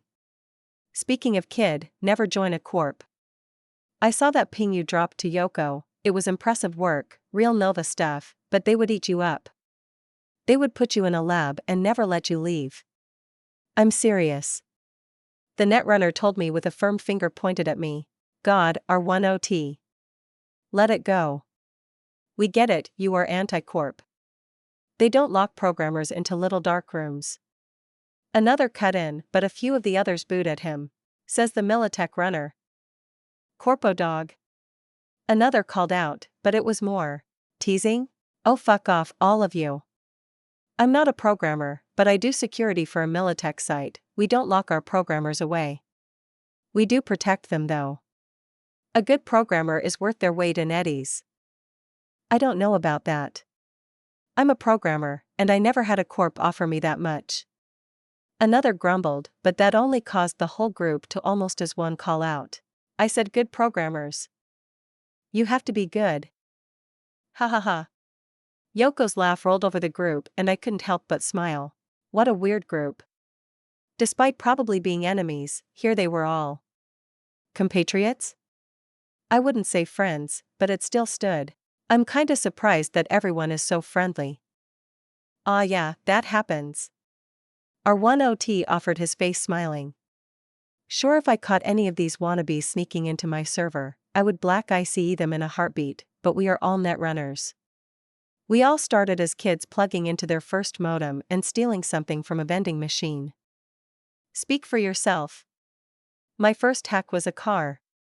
It was the most beautiful Mizutani Cheyenne I had ever seen. Drove her for miles. Eventually I crashed, but for a short time I was the happiest person in Night City. Gonk. So. Since everyone keeps getting distracted, Ghost, let's talk price for that juicy new program you got. Wait. I mean. I know it's great and everything.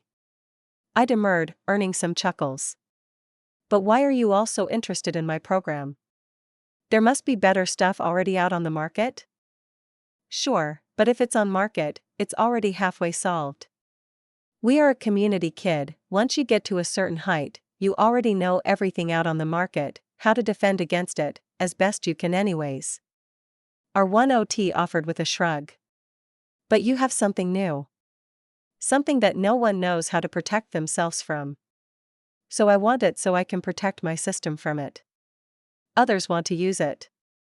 For at least a while, it's a hot commodity. I guess that makes sense. Sorry to say I'm still not really interested, but I am a programmer, and since I've obviously impressed all of you, there is something I'm always on the lookout for that I'd be happy to trade some debugging work if you want. I offered, and from the instant interest, I guess I was right on the money. No one liked debugging after all. I'm always looking for information on scavs. If you get me something usable, I'll happily debug your code. I smirked as I got interested looks from all across the table. So that's what happened. I explained to June as we were both at the apartment. I had gotten home and brought food that wasn't XXL burritos for June to eat. We were eating ramen. We were rich now, you know? So you had a bunch of netrunners wanting to buy your program you've been working on? That's really amazing, Motoko. Good job. June offered with a smile and a pat on my head. I squirmed a bit. It wasn't like I enjoyed the praise, you know. After a few moments, I swiped at his hand so he wouldn't think I was easy. Well, it took a lot of work to make the thing. And I'm happy with it. Of course, now I have a bunch of debug work I can do on the side. And a bunch of scav data I'll need to go through. I smirked at that. Then pouted a bit. Yoko offered her help in handling the work orders. In exchange for a bit of work she wants done too. Sneaky kitsune. I had been thankful at her offer even if I knew she had ulterior motives. Seriously, netrunners were very pushy.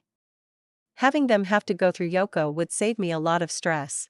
That's right, you mentioned Yoko uses a kitsune avatar? That's so weird. He muttered, and I just laughed at June. Despite having a netrunner mother, June was probably even worse at netrunning stuff than past Motoko. Well, Yoko is a very unique woman. But the scav data should point me to a few more dens, and I still have one that I need to clear up. So more loot to gather up. Just be careful. I don't want to have to pull you out of a scav den again. June said, and I had to look at him with that. June never mentioned the scav den. Like ever. I'm strong now. You won't have to. He met my eyes and took a slurp of his ramen. Just be careful. Yeah. I'm a little worried. That with everything I'm doing, I'm going to piss off someone, or just get someone's attention, and it'll cause problems. I admitted to him, revealing a big part of my worry. You have the TC to fall back on if something ever goes wrong. Motoko. I want you to stay safe. I'd be happiest if you stayed home and just worked on your programming or playing music all day. Safe things. But that isn't what would make you happiest. So, June struggled then as if trying to find the words, but I was a little surprised. June had really grown a lot in the last couple months. So it's fine. If you piss someone off and they come for you, we can kill them together. Just be as safe as you can. But don't stop. You're an edge runner. Stop worrying about falling, I'll catch you. I'm not an edge runner. I'm just a merc. June just smirked at me, and now that he was finished eating his ramen, he grabbed the XXL burrito he had been eating before I got home and bit into it. Disgusting. I spent the rest of the evening hanging out with June as he lazed around the apartment on the couch. I had shown off my new chrome as well. My jump skills had super impressed him as I was bouncing all over the place in the apartment. Even if he had laughed at me and asked how many times I had hit my head on the ceiling. Jerk. Only the one time. Then I had a nice 8-hour nap and headed out in the morning to visit Vic. While I was technically feeling great, other than the little wiggles of new chrome, he had still wanted another visit to check everything over. So as I waved hello to Misty, who was busy with an actual client, I was so proud. I leapt around a bit in the alley heading down into Vic's clinic and greeted him with a happy smile as I did a few cartwheels. Chrome is doing great, Vic. I chirped out as I saw him. Glad to see you are adapting to it well, but I'll be the one that decides if it's doing great. He said with a smile as he pointed at the chair. You were supposed to be here yesterday. Got pulled into a net running thing. Sorry, Vic, I really couldn't get away. Well, at least you show up. Even if it's a day late. He teased, and then he settled in and started scanning. Your healing is still impossible. If I hadn't put this chrome in myself, I would say this healing pattern is years old. Everything looks good, your nerves have definitely connected. The swelling is down around the subdermal as well. How's it feel? A little itchy sometimes, but I'm getting used to it. Normally itchiness this early is just healing, but that isn't your issue. Where are you getting the itch? I pointed out a few spots and he started scanning them. Just a few parts of the mesh bundling up wrong. Let me see what I can do. He muttered and I relaxed back, despite the fact Vic was poking needles and things into me to manually adjust the subdermal weave. But when he was done, I had to admit, despite having a few new band-aids over a few spots, I wasn't as itchy. Thanks, Vic. It's what I'm here for, kid. Well, when people actually show up for their checkups, he said, then suddenly stabbed a cold finger right into my side, making me squeal. Now missing the next checkup. I won't. I promise. I pleaded, hands raised. Vic. Vic knew my weak spot. I wasn't normally that ticklish, but I still had spots. How did he know? Well, I'm not seeing any issues. Everything looks good. How are you feeling up here? He asked, pointing at his own head. Any problems? Confusion? Shakes? I couldn't help but smile in return. Nothing that I've noticed.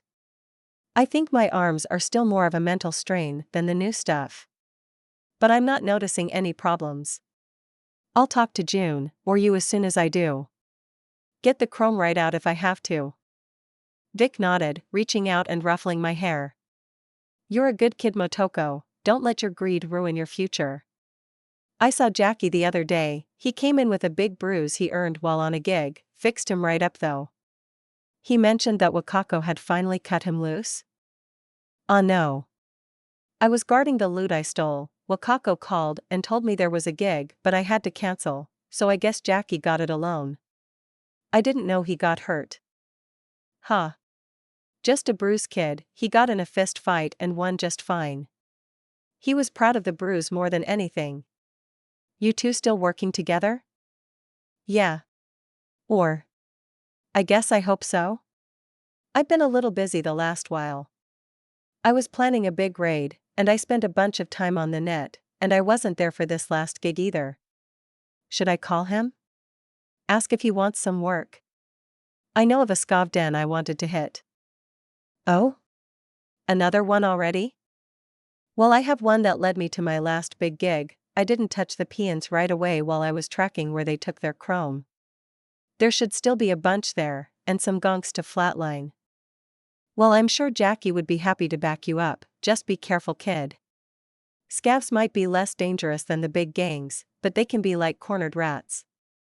Nasty to deal with if they feel threatened. I nodded at that. I'll keep that in mind, Vic. Alright, kid, why don't you get out of here?